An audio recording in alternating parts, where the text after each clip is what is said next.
राहुल तुरंत रुक गया। उसका ये क्यों रुक गया? तो उसका फ़ोन आया। तो फ़ोन में बातें करने लगा मैं कि किसका फ़ोन है? क्या हो गया? नहीं कुछ नहीं, चल चलते हैं। तो मैंने कहा अच्छा ठीक है चलो चलते हैं। मैं घर चला गया। 3 दिन बाद सुनने को आता है कि राहुल का सत्यम कंप्यूटर्स में सिलेक्शन हो गया। ओह माय मैंने गॉड। कहा, "क्या? ये क्या हो गया? हम दोनों तो रिजेक्ट हो गए थे भाई।" ये ठीक है? कैसे हो गया? हम तो रिटन एग्ज़ाम क्लियर नहीं किया। हमारा या रिजेक्शन कैसे उसका सिलेक्शन कैसे हो गया सत्यम कंप्यूटर्स में? ये या क्या हो गया? तो मैंने राहुल को फ़ोन किया कि यार ये कैसा हो गया? हम दोनों तो रिजेक्ट होके जा रहे थे। हम्म तो कहता है मुझसे राहुल कि मैं याद है जब मैं रुक गया था, फ़ोन आया था मुझे। हम्म हाँ, तो एक्चुअली हुआ ये था कि जब वो रोल नंबर अनाउंस कर रहे थे, वो काफ़ी 3-4 पेज का रोल नंबर्स थे। तो हम्म जिस पेज पर मेरा और राहुल का नंबर था, वो पेज उनके हाथ से फिसल के ज़मीन पे गिर गया था। Oh my God. क्या मतलब ये ठीक है? बताओ। ओके। तो सारे रोल नंबर्स अनाउंस करने के बाद देखा, अरे! ये पेपर तो ज़मीन पे गिर गया है।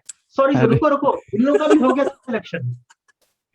क्या ठीक है? बात है सर। तो जब उन लोगों ने वो पेपर लाके फिर से नंबर अनाउंस किया, हम्म ठीक है? तो बाकी जो हमारे कुछ लोग जो दोस्त वहाँ पे रह गए थे, हम्म उन्होंने सेल फ़ोन पे राहुल को फ़ोन करके बोला कि एक्चुअली तेरा सिलेक्शन हो गया, वापस आ। ओके कहा कि चैतन्य आके वो बोला वापस आ, बोल वापस आ। ओके ठीक है? तो मैंने कहा कि अगर फ़ोन आया था कि तुम्हारा और चैतन्य का हो एक्चुअली सिलेक्शन हुआ है रिटन एग्ज़ाम में, वापस आ तूने मुझे बताया क्यों नहीं? तो ओह राहुल मुझसे माय कहता है कि गॉड। देख भाई, या तो राहुल कहता है देख यहाँ पे हम लोग दोस्त नहीं कॉम्पिटिटर्स हैं। ओह माय मैंने कहा गॉड। मेरी लाइन मेरे ऊपर, अरे सर जी ये तो। मेरी लाइन मेरे ऊपर। अरे भाई साहब।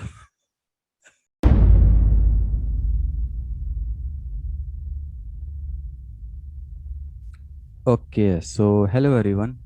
Today we have a very special guest as a teacher, Dr. Chaitanya Samvara, University of Texas, Arlington, USA. And आज हमें जो एक अपॉर्चुनिटीज़ मिली है, खासकर एक मुझे एक आज एक ऐसी अपॉर्चुनिटीज़ मिली है कि सर से चीज़ों के बारे में सीख करके इनकी जर्नी से, और खासकर हम आज एक एजुकेशन सिस्टम के बारे में भी आज हम बात करने वाले हैं। तो आज का पॉडकास्ट अगर आप विद्यार्थी हैं तो आपके जीवन में ये कुछ ना कुछ जरूर वैल्यू ऐड करेगा। सो चलते हैं हम लोग, बिना टाइम वेस्ट किए हुए सर से हम लोग बात करते हैं। सबसे पहला मैं यही बोलूँगा कि सर, मेरे लिए आज बहुत बड़ी अपॉर्चुनिटीज़ की बात है, क्योंकि मुझे आपसे यहाँ पर सीखने को बहुत ज़्यादा कुछ मिलेगा अभी। राइट। चाहे भी ये 30 मिनट की ही या फिर पॉडकास्ट क्यों ना हो, लेकिन मुझे बहुत ज़्यादा कुछ अभी सीखने को मिलने वाला है। राइट। तो सर, सब पहला सर, आपको अभी कैसा लग रहा है, या फिर आप सर अभी कैसा फील कर रहे हैं, ये बताइए पहले। अ, अच्छा ही फ़ील कर रहे हैं। ऐसा कुछ तो नहीं कि ओके अच्छा बुरा नहीं ओके है, न्यूट्रल है, ओके ओके सर। शांत है। Okay sir. गुड। शांत सर होना बहुत ज़्यादा इम्पोर्टेंट है। ठीक है, मैं ये पॉडकास्ट से पहले अभी सोया हुआ था। ठीक है, उसके बाद में जगा था कि मैं ज़्यादा शांत हो जाऊँ। राइट। सो सर, पहला जो सवाल है, सर अभी आप जहाँ पर भी हैं, जिस वर्तमान समय भी हैं, उसके बारे में सर आप अपना कुछ बताइए। जहाँ पर मतलब लोकेशन कि जीवन में, करियर में किस जीवन में कहाँ पर? और करियर में जिस प्रेजेंट मोमेंट पर आप हैं, वहाँ का अच्छा सर ठीक। बताइए या।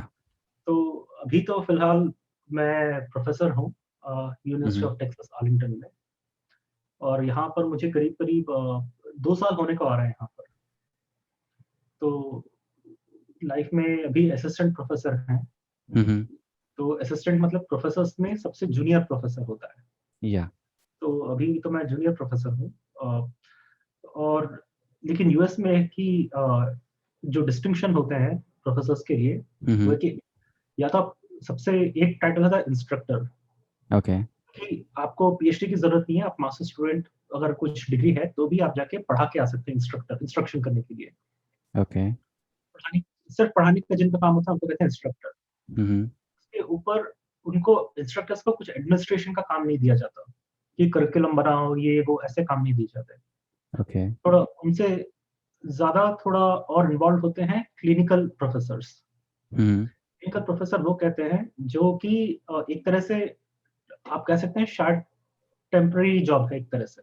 हम्म क्लिनिकल प्रोफ़ेसर्स का काम पढ़ाना होता है और थोड़ा एडमिनिस्ट्रेशन का इधर-उधर देख लेंगे, करिकुलम में क्या चेंजेस करने हैं, ऐसे छोटे मोटे और कुछ काम दिए जाते हैं उनको।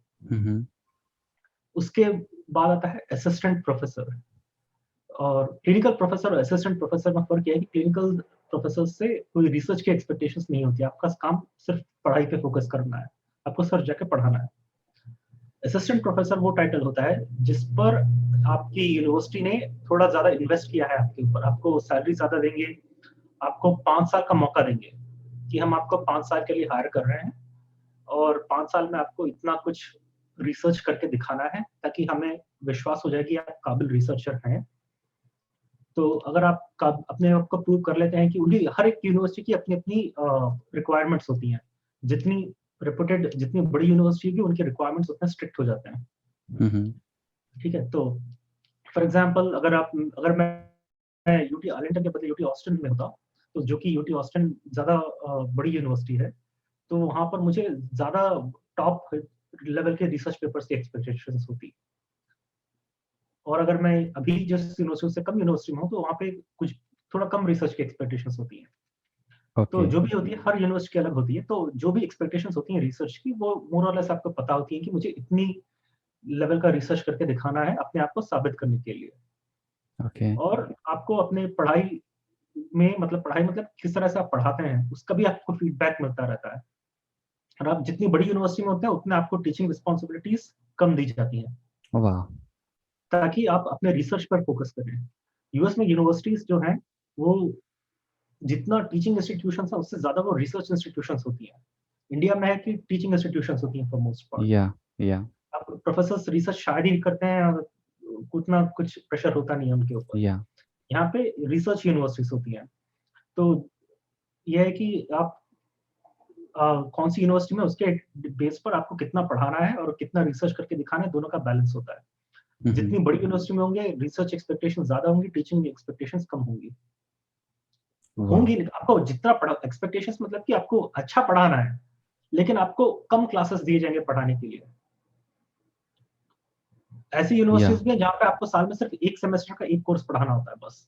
Oh my God! बाकी टाइम आप फुल टाइम आप रिसर्च करते रहिए। वाओ! ठीक है? तो ऐसा भी यूनिवर्सिटीज़ होती है। तो अब coming back to my position, तो अभी मैं अब जब आप असिस्टेंट प्रोफेसर होते हैं, आपको 5 साल दिए जाते हैं। आपको एडमिनिस्ट्रेटिव रिस्पॉन्सिबिलिटीज़ कम दी जाती हैं। आपको सिर्फ रिसर्च और टीचिंग पे, ताकि आपको रिसर्च और टीचिंग पर आप फोकस कर सकें।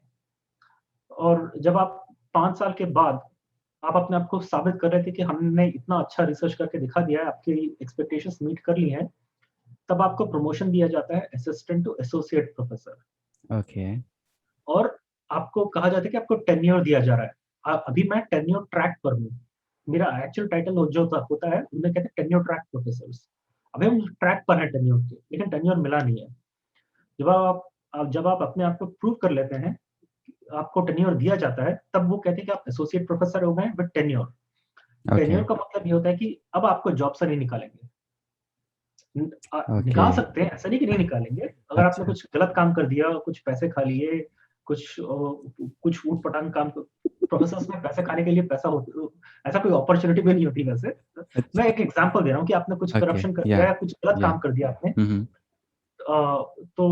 तो निकाल सकते हैं। वैसे जनरली अगर आप अपने काम पे अच्छा फोकस कर रहे हैं, तो आपको जॉब से नहीं निकाला जाएगा। आपको लाइफ लॉन्ग हायर किया जाता है। और उसका आइडिया ये है कि एसोसिएट प्रोफेसर बनाकर टेन्योर देने का, कि अब आपने अपने आप को प्रूव कर लिया कि आप रिसर्च कर सकते हैं, क्योंकि आपने इतने पब्लिकेशंस करके दिखा दिए हैं। अब आप रिस्की काम भी चाहो तो करो। ऐसा भी काम रिसर्च का टॉपिक्स उठाओ जिसमें फेलियर के चांस बहुत ज़्यादा हैं। क्योंकि रिसर्च में 95% या पता नहीं कितना परसेंट फेलियर ही मिलता है आपको।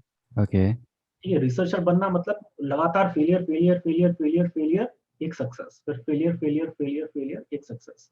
एग्री। ठीक है? तो फिर आइडिया ये है कि अब आप बहुत हाई रिस्क प्रोजेक्ट्स भी आप रिसर्च के ले सकते हैं आप, क्योंकि अब आपको अपने जॉब का टेंशन नहीं है। फेल हो भी गए तो आपको कोई जॉब से निकालने नहीं वाला है।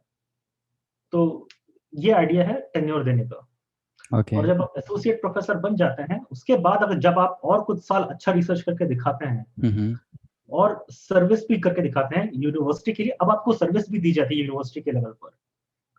क्योंकि अब आपको जॉब का टेंशन नहीं है, आप आपको टेन्योर दे दिया गया, अब आप यूनिवर्सिटी की भी सेवा करो, कोई ये कमिटी में मेंबर बन जाओ, उसमें अपने हफ्ते के इतने घंटे दो, फिर अपनी कम्युनिटी जो रिसर्च कम्युनिटी में उसके जर्नल्स में आप रोल प्ले करो as an editor, as an associate editor, जो भी वो सारी रिस्पॉन्सिबिलिटी एक्सपेक्ट की जाती है। या जब आप उन सबको भी मीट कर लेते हैं कुछ या साल तक, और तब आपको नेक्स्ट प्रमोशन दिया जाता है फुल प्रोफेसर। या तो अब प्रोफेसरशिप में आप उस लेवल पर पहुंचे कि आप फुल प्रोफेसर हैं, तो आपकी सैलरीज बढ़ती रहती हैं, जब assistant to associate to full professor. Yes sir. तो जब आप फुल प्रोफेसर बन जाते हैं, और भी फिर भी आप तोप का रिसर्च कर रहे हैं, सब कुछ आप पूरा हाई जोश में है, तब आपको अलग अलग पदवी दी जाती है, distinguished professor, this chair, that chair, ऐसा सब कुछ होता है। तो इतना मैंने पता नहीं क्यों समझा दिया, लेकिन अब मैं नहीं वापस आता हूँ कि नहीं सर, आई एम सही है। Assistant professor. या तो मैं अभी प्रोफेसरशिप की रेस में, मैं अभी एंट्री लेवल पे की शुरुआती लेवल के करियर में हूँ मैं अभी। Yes sir. या सर, मैंने जितना भी आपने अभी बात करा ना, इसमें मैंने दो पॉइंट अभी नोट करा। एक है टीचिंग, एक है रिसर्च। इस पॉइंट पर जाने से पहले इसकी जो पूरी जो नींव थी, ठीक है, जहाँ पर भी आप पोजीशन पे हैं अभी, आप असिस्टेंट प्रोफेसर हैं, इसकी नींव कहाँ से स्टार्ट हुई थी? इंडिया से देखिए, स्टार्ट हुई थी या फिर एमएस करने के बाद स्टार्ट हुई थी? इंडिया से तो कभी नहीं हुई थी। इंडिया में या तो ये है कि मुझे तो एमएस भी नहीं करना था, ओह यूएस माय गॉड। तो यूएस जाना भी नहीं था।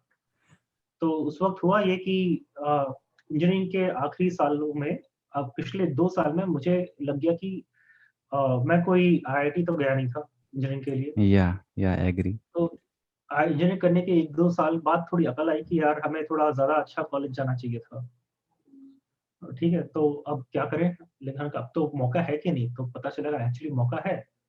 मैं बचपन में, जब मैं 7th टू 10th स्टैंडर्ड में जब स्टूडेंट था अहमदाबाद में, हम्म। तब आईआईएम अहमदाबाद के बाजू में ही हमारा घर था। ओके। तो मैं तो आईआईएम अहमदाबाद जाता था, वो उनके कैंपस में, अभी तो जिस ग्राउंड पे हम लोग खेलते थे क्रिकेट, हाँ वो हाँ। ग्राउंड पर अब उन लोगों ने और नई कैंपस बना दिया है। ओके। 1990s में वो पूरा खाली मैदान होता था। Oh my God. ठीक है, तो हम लोग रोज़ जाके क्रिकेट खेलते थे आईआईएम ग्राउंड पे, अपनी जागीरदारी समझते थे। ठीक है, सर तो वो होता है हाँ, और कैंपस बिल्कुल। भी मैं कई बार गया हूँ। मेरे पिताजी आईआईएम अहमदाबाद के लाइब्रेरी भी लेके गए थे कुछ बार। वाह। तो मुझे आईआईएम अहमदाबाद के बारे में तो जानता था, लेकिन वो क्या है, किस लिए जाना रहता है, वो कुछ आइडिया नहीं था, बच्चा था मैं। तो इंजीनियरिंग के टाइम पर अ, जो ये कि एक फ्रस्ट्रेशन सी आ गई थी कि मुझे लगा कि मैं खुद भी मोटिवेटेड तो था नहीं, और मेरे आस-पास के लोग भी मोटिवेटेड नहीं थे, कुछ ढंग का करने के लाइफ में। मुझे तो ऐसा लगा कि अगर मैं ज़्यादा बेटर कॉलेज में होता तो शायद ऐसा ना होता। क्योंकि जब मैं बेझिझक सब बोल रहा हूँ, ठीक है? जिसको कोई जो दिक्कत समझना है नहीं समझ सर, लो। देखिए, अब एकदम कोई बेझिझक दिक्कत बोलने में नहीं ये है। है कि हाँ। सब मैं कॉलेज जाता था तो यही कि कुछ लोगों के बीच में झगड़े होते थे कि, और फिर जिस तरह की डिस्कशंस होती थी कि इसका उसके साथ चल रहा है, इसका उसके साथ ब्रेक ऑफ सर ये हो गया। आज भी एक बहुत बड़ी इश्यूज है हर इंजीनियरिंग कॉलेज की आज है। हाँ, तो यही सब चलता रहता था। हम्म। तो मैं फ्रस्ट्रेट हो गया था कि लाइफ में कोई मोटिवेशन नहीं आ रही थी, तो मैं फ्रस्ट्रेटेड था लाइफ में, पूरा एकदम डिप्रेस था 1.5 साल से। और हुआ ये कि उस वक़्त मैं भुवनेश्वर में था, हम्म। उड़ीसा में। हम्म। ऊपर से कुछ डिसिप्लिन तो था नहीं, खाने-पीने का कुछ भी नहीं था। तो मैं रोज़ शाम को ये गोलगप्पे खाने जाता था। वहाँ पे भर-भर के स्टॉल्स होती थी, वहाँ पे ऐसे ही चलो टाइम पास के लिए गोलगप्पे खाकर आते हैं। ओके। तो एक बार मेरी जेब में शायद ₹60 थे या ₹65 थे, ऐसा कुछ तो था। मैंने ₹5 के वो गोलगप्पे, या क्या कहते हैं, पानी पूरी जो भी कहते हैं, आप समझ हम्म। गए ना क्या कह रहा हूँ? हाँ हाँ। वो खाने के बाद मेरे जेब में ₹60 रह गए थे, और मैं चलते जा रहा था। वहाँ पे छोटा-सा बुक स्टॉल था। हम्म। बुक स्टॉल पे बिज़नेस एंड मैनेजमेंट क्रॉनिकल करके एक मैगज़ीन वहाँ पे उन्होंने अटैच करके वाह। रखा। या मैंने कहा कि ये क्या है? ये क्या मैगज़ीन है? तो मैंने उसमें आईआईएम अहमदाबाद का कैंपस का फ़ोटो था कवर पर। ओके। मैंने कहा ये तो मैं जानता हूँ, आईआईएम अहमदाबाद का कैंपस है ये तो। उसका बिज़नेस क्रॉनिकल क्या है? क्या होता है ये चीज़? या तो मैंने पता नहीं क्या अकल आई उस टाइम पर, मैंने वो ₹60 की पर्स खाली कर दिया अपना, अपना वॉलेट खाली कर दिया। वो ₹60 की मैगज़ीन मैंने खरीद ली। क्या बात है। कि वो मंथली एडिशन होता था शायद, if I am not wrong. अब हाँ तो सर, या ये मंथली ये एडिशन या। ये 2004 की बात कर रहा हूँ मैं। या 2000 हाँ 2003 की बात कर रहा हूँ एक्चुअली। कितने साल हो गए, 18 साल की पुरानी बात कर रहा हूँ। या सर। अब वो 3-4 ऐसा कुछ तो टाइम था वहाँ पर। तो मैंने खोल के देखा कि बिज़नेस मैनेजमेंट का आर्टिकल खरीद लिया, घर जाके शायद रात के 8 बजे थे। मैंने वो खोल के देखना शुरू की कि है क्या? तो उसमें इंडिया के टॉप एमबीए कॉलेजेस के बारे में लिखा हुआ था डिटेल में। उसमें लिखा हुआ था कि IIM अहमदाबाद नंबर 1 है। मैंने कहा अच्छा, या ये हाँ, यहीं पे तो मैं ऑलमोस्ट पला बड़ा हूँ एक तरह से, एक एंगल से। या ये नंबर 1 है, तो फिर उसमें बताया था कि कितनी अच्छी करियर अपॉर्चुनिटीज़ मिलती हैं एमबीएस को और कितने अच्छे कॉलेजेस होते हैं, ऐसा पूरा डिटेल में था। और उसका उस टाइम पे एक पेपर बेस्ड टेस्ट होता था, आपको वो सर्कल करना पड़ता था करेक्ट ऑप्शन, या वो कॉमन एडमिशन टेस्ट कैट कहते थे उसको। ओके। तो उसमें कैट का एक सैंपल पूरा क्वेश्चन पेपर रखा हुआ। तो मैंने रात को देखा ये क्वेश्चंस क्या है, मैथ्स है, इंग्लिश है, लॉजिकल रीजनिंग है। मैंने एक-एक क्वेश्चन को सॉल्व करना शुरू कर दिया और आप यकीन मानिए कि एक रात में मेरी ज़िंदगी बदल गई। Oh my God! मैं रात भर नहीं सोया। क्या बात है! पूरी रात नहीं सोया मैं क्वेश्चन सॉल्व कर रहा था, पढ़ रहा था और इतना मुझे अंदर से एक तरह से खुशी आ रही थी कि क्योंकि एक रात में मुझे लाइफ में एक पर्पस मिल गया था। क्या बात है! एक रात में मुझे गोल मिल गया कि अब मैंने अपने लाइफ में चूँकि 11th-12th में क्या था कि मुझे आध्यात्मिक प्रवृत्ति काफ़ी हो गई थी। मुझे यस सर, या अ आई नो दैट। सन्यासी बनने का शौक चढ़ गया था। या मैं साधु-संतों के बारे में खूब पढ़ता रहता था, वो सब या करता था। उसकी वजह से 11th-12th में जो आईआईटी की प्रिपरेशन है, ये उन चीज़ों में ध्यान नहीं दिया कभी। जो कॉलेज मिल गया वहाँ चले गए। ऐसा कुछ फ़ोकस ही नहीं था कि हमें कुछ करना है। ठीक है, जो हो गया वो हो गया। लेकिन अब मुझे एक तरह से गोल मिल गया था कि अब मुझे टॉप एमबीए के लिए मुझे मैनेजमेंट करना है, उसमें मुझे टॉप कॉलेज जाना चाहिए। अब मैं अपनी लाइफ़ को थोड़ा लाइन पे ले आऊँगा। और एग्ज़ैक्टली। एक रात भर एक चुटकी भर रात में मेरी लाइफ़ बदल गई एक तरह से कि मैं पूरा जोश में आ गया था क्या बात है! कि अब मैं अपने लाइफ़ को थोड़ा उठाऊँगा, मुझे ये सब कचरा नहीं करना है, ठीक है? जब देखो फालतू गप्पे हाँकते रहते हैं, कुछ नहीं होता रहता। और मैंने एक तरह से क्या बताऊँ अब, मैं रिकमेंड तो नहीं करूँगा स्टूडेंट्स को कि लेकिन ये है कि मैंने कॉलेज जाना बंद कर दिया ऑलमोस्ट। कभी-कभार शक्ल दिखाने चले जाता था मजबूरी में कि अब जाना ही पड़ेगा। अब मुझे ये था कि मुझे कॉलेज में इंटरेस्ट नहीं रहा, इंजीनियरिंग छोड़नी थी मुझे अब। मुझे वाओ! मैनेजमेंट में जाना था। क्या क्यों जाऊँ मैं? ये सिर्फ सब्जेक्ट्स पास करने के लिए जितना बेयर मिनिमम होता था उतना थोड़ा बहुत चले जाते थे। और जब भी जाता था मैं सारे मेरी जो दोस्तियाँ थी सब मैंने एक तरह से उनसे बाहर आ गया एक तरह से। वाह! क्योंकि मैं देखता था सब गप्पे फालतू के गप्पे हाँक रहे हैं। कुछ ढंग कोई exactly, motivation that is called a कुछ सेल्फ रियलाइज़ेशन। या हाँ, कुछ मोटिवेशन नहीं, कुछ नहीं, सब फालतू की बकवास किए जा रहे हैं। कभी-कभार मारपीट भी देखता था मैं लोगों के बीच में, ठीक है? मारपीट हो जाती थी, पता नहीं क्या-क्या गुंडागर्दी, उतना तो नहीं था, लेकिन मैं वो सब देखा हुआ मैंने, हुँ, थोड़ा बहुत। लेकिन मैक्सिमम टाइम पे ये है कि कुछ लोग ऐसे भी थे जो कि शराब पीना शुरू कर रहे थे, फूँकते थे सिगरेट, पता नहीं ऊट-पटांग फालतू की सारी हरकतें चल रही थी वहाँ पर। हुँ, उन सबको देख के मैं अंदर से बड़ा शांत फ़ील करता था क्योंकि मेरे अंदर आग जल लगी हुई थी, जो कि मैं दिखा नहीं रहा था लोगों को। हुँ, मैं ज़्यादा लोग बहुत ही कम लोगों को पता था कि मैं मैनेजमेंट के लिए जा रहा हूँ। किसी को मैंने अपना मुँह नहीं खोला। लेकिन अंदर ही अंदर मेरे अंदर बहुत बड़ी आग थी और मोटिवेशन थी अंदर से। और मुझे पता था कि अब मैं इन सब से बाहर निकलने वाला हूँ, ऊपर जाऊँगा। ठीक है? तो वो एक शुरुआत थी लाइफ़ में कुछ करने की। ठीक है? अब मैंने मैनेजमेंट कैट का एग्ज़ाम तो दे दिया, लेकिन मेरे अंदर एक कमज़ोरी हमेशा ये थी कि मेरे बचपन से मेरा मैथ्स कमज़ोर था, ओके। बहुत कमज़ोर था। इनफैक्ट मैं अपने बारे में एक सच्चाई बताऊँ 7th, 8th, 9th ये 3 साल लगातार हुँ, मैं हुँ, मैथ्स के स्कूल के हाफ ईयरली एग्ज़ाम्स में फ़ेल किया था मैंने। वाह! फाइनल में जैसे-जैसे पास कर जाता था, टोटल ओवरऑल स्कोर देखा जाता है ना पूरे हाँ, साल हाँ। में, जी सर। उसमें बारली पास करके निकल जाता था। लेकिन मैं 7th में मेरा आया था शायद 31 आउट ऑफ 35 पासिंग मार्क्स था, 32 था शायद, 32, 8 में था 33, 9th में था 32। वाह! 3 साल लगातार मैंने हाफ ईयरली में फ़ेल किया था। तो यही जो मेरा जोश आया था, हुँ, हुँ, आईआईएम जाने का, वही जोश मुझे 10th में आया था, कुछ साल पहले। अच्छा, ठीक है? तब मैंने कहा अब तो मैं मैथ्स को सुधारूँगा अपना। ठीक है? और बिल्कुल। मुझे याद नहीं कितना मार्क्स आया था मेरे 10th में लेकिन 30s में तो बिल्कुल नहीं था, वो 80s में कुछ तो था। या वो भी 90s में जाना चाहिए था, लेकिन उस दिन मैं बहुत नर्वस हो गया था। क्या रीज़न्स थी वो सब जाने दीजिए, लेकिन मैंने अपना एग्ज़ाम जो ईज़िली मैं कर सकता था, 80s 90s हाई 80s लो 90s तक जा सकता था आराम से, वो मैं नहीं कर पाया। या अब इतना मैंने इसलिए बताया क्योंकि मेरे साथ इश्यू ये था कि मैंने मैथ्स को अपनी लाइफ़ में बहुत लेट पिकअप किया था। यस 10th सर, में जाके मेरे एग्री। मैथ्स सुधारा था अपना, ठीक है? क्योंकि मैंने ज़ोर से फ़ोकस किया था मैथ्स को इम्प्रूव करने के लिए। या तो अगर किसी चीज़ को आपने इतनी लेट पिकअप किया होगा ना, तो एक जो शार्पनेस होनी चाहिए मैथ्स को जल्दी-जल्दी करने की, या वो मुझ में नहीं थी। Exactly same. Yes sir. तो अब कैट को क्रैक करने के लिए आपको वो क्वेश्चंस अगर आप मुझे 6 घंटे दे दो, मैं सारे सॉल्व कर दूँगा। हाँ हाँ। लेकिन कैट में ऐसा थोड़ी होता है। जब आपको आपको सॉल्व करने की कैपेबिलिटी नहीं, बाकी लोगों के कंपैरिज़न में ज़्यादा फास्ट सॉल्व करने की फास्ट, या कैपेबिलिटी टेस्ट होती है। एग्री। तो वहाँ पे हम मार खा गए। तो 94 पॉइंट समथिंग परसेंटाइल आया था मेरा कैट में, हम्म। जो कि काफ़ी नहीं है, आपको 99 परसेंटाइल से ज़्यादा आना चाहिए, या अगर आपको आईआईएम से कॉल आना है तो। या एग्री। तो वहाँ पे हमारी कमी रह गई। या ठीक है? तो अब क्या करें? लेकिन एक्सेल आ रहा है जमशेदपुर जो कि टॉप यूनिवर्सिटीज़ में है इंडिया के, या एग्री सर।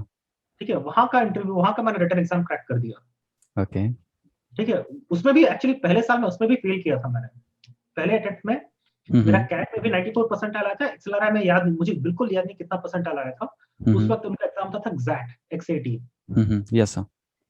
तो अगले साल तब कैट भी नहीं हुआ, ज़ेड भी नहीं हुआ, मैं कैंपस प्लेसमेंट्स में तो बैठा ही नहीं था, हम्म। क्योंकि मुझे तो मैनेजमेंट में जाना था, मुझे तो ये करना ही नहीं था। ओके। तो अब बेरोज़गार होने को नौबत आ गई, अब क्या सर, करें यार लाइफ़ में। सर इन सारी स्टोरी के बीच में परिवार तरफ से कोई नहीं बोल रहा था कि क्या कर रहे हो अपने लाइफ के साथ में? हाँ, वही बता अब नेक्स्ट स्टेप या वही है। या एग्री। उस टाइम पर उस वक़्त मेरे साथ बहुत दुर्घटना घटी, तो मैंने सोचा कि अब चलो कैंपस के लिए बैठ लेते हैं। हम्म। काफ़ी अपॉर्च्युनिटीज़ तो मिस कर दी थी। तब हुआ ये कि सत्यम कंप्यूटर्स करके कंपनी हुआ करती थी। अब तो वो oh my Satyam God. Mahindra करके या टेक सर। ओवर कर लिया। Yes sir, I know that. या सत्यम तो सत्यम कंप्यूटर। कंप्यूटर्स का कैंपस प्लेसमेंट हो रहा था दूसरे कॉलेज में। हम्म। वहाँ पे मुझे नंबर याद नहीं, कुछ हज़ारों में थे लोग, बच्चे आए थे सब स्टूडेंट्स कई-कई जगह से। हम्म।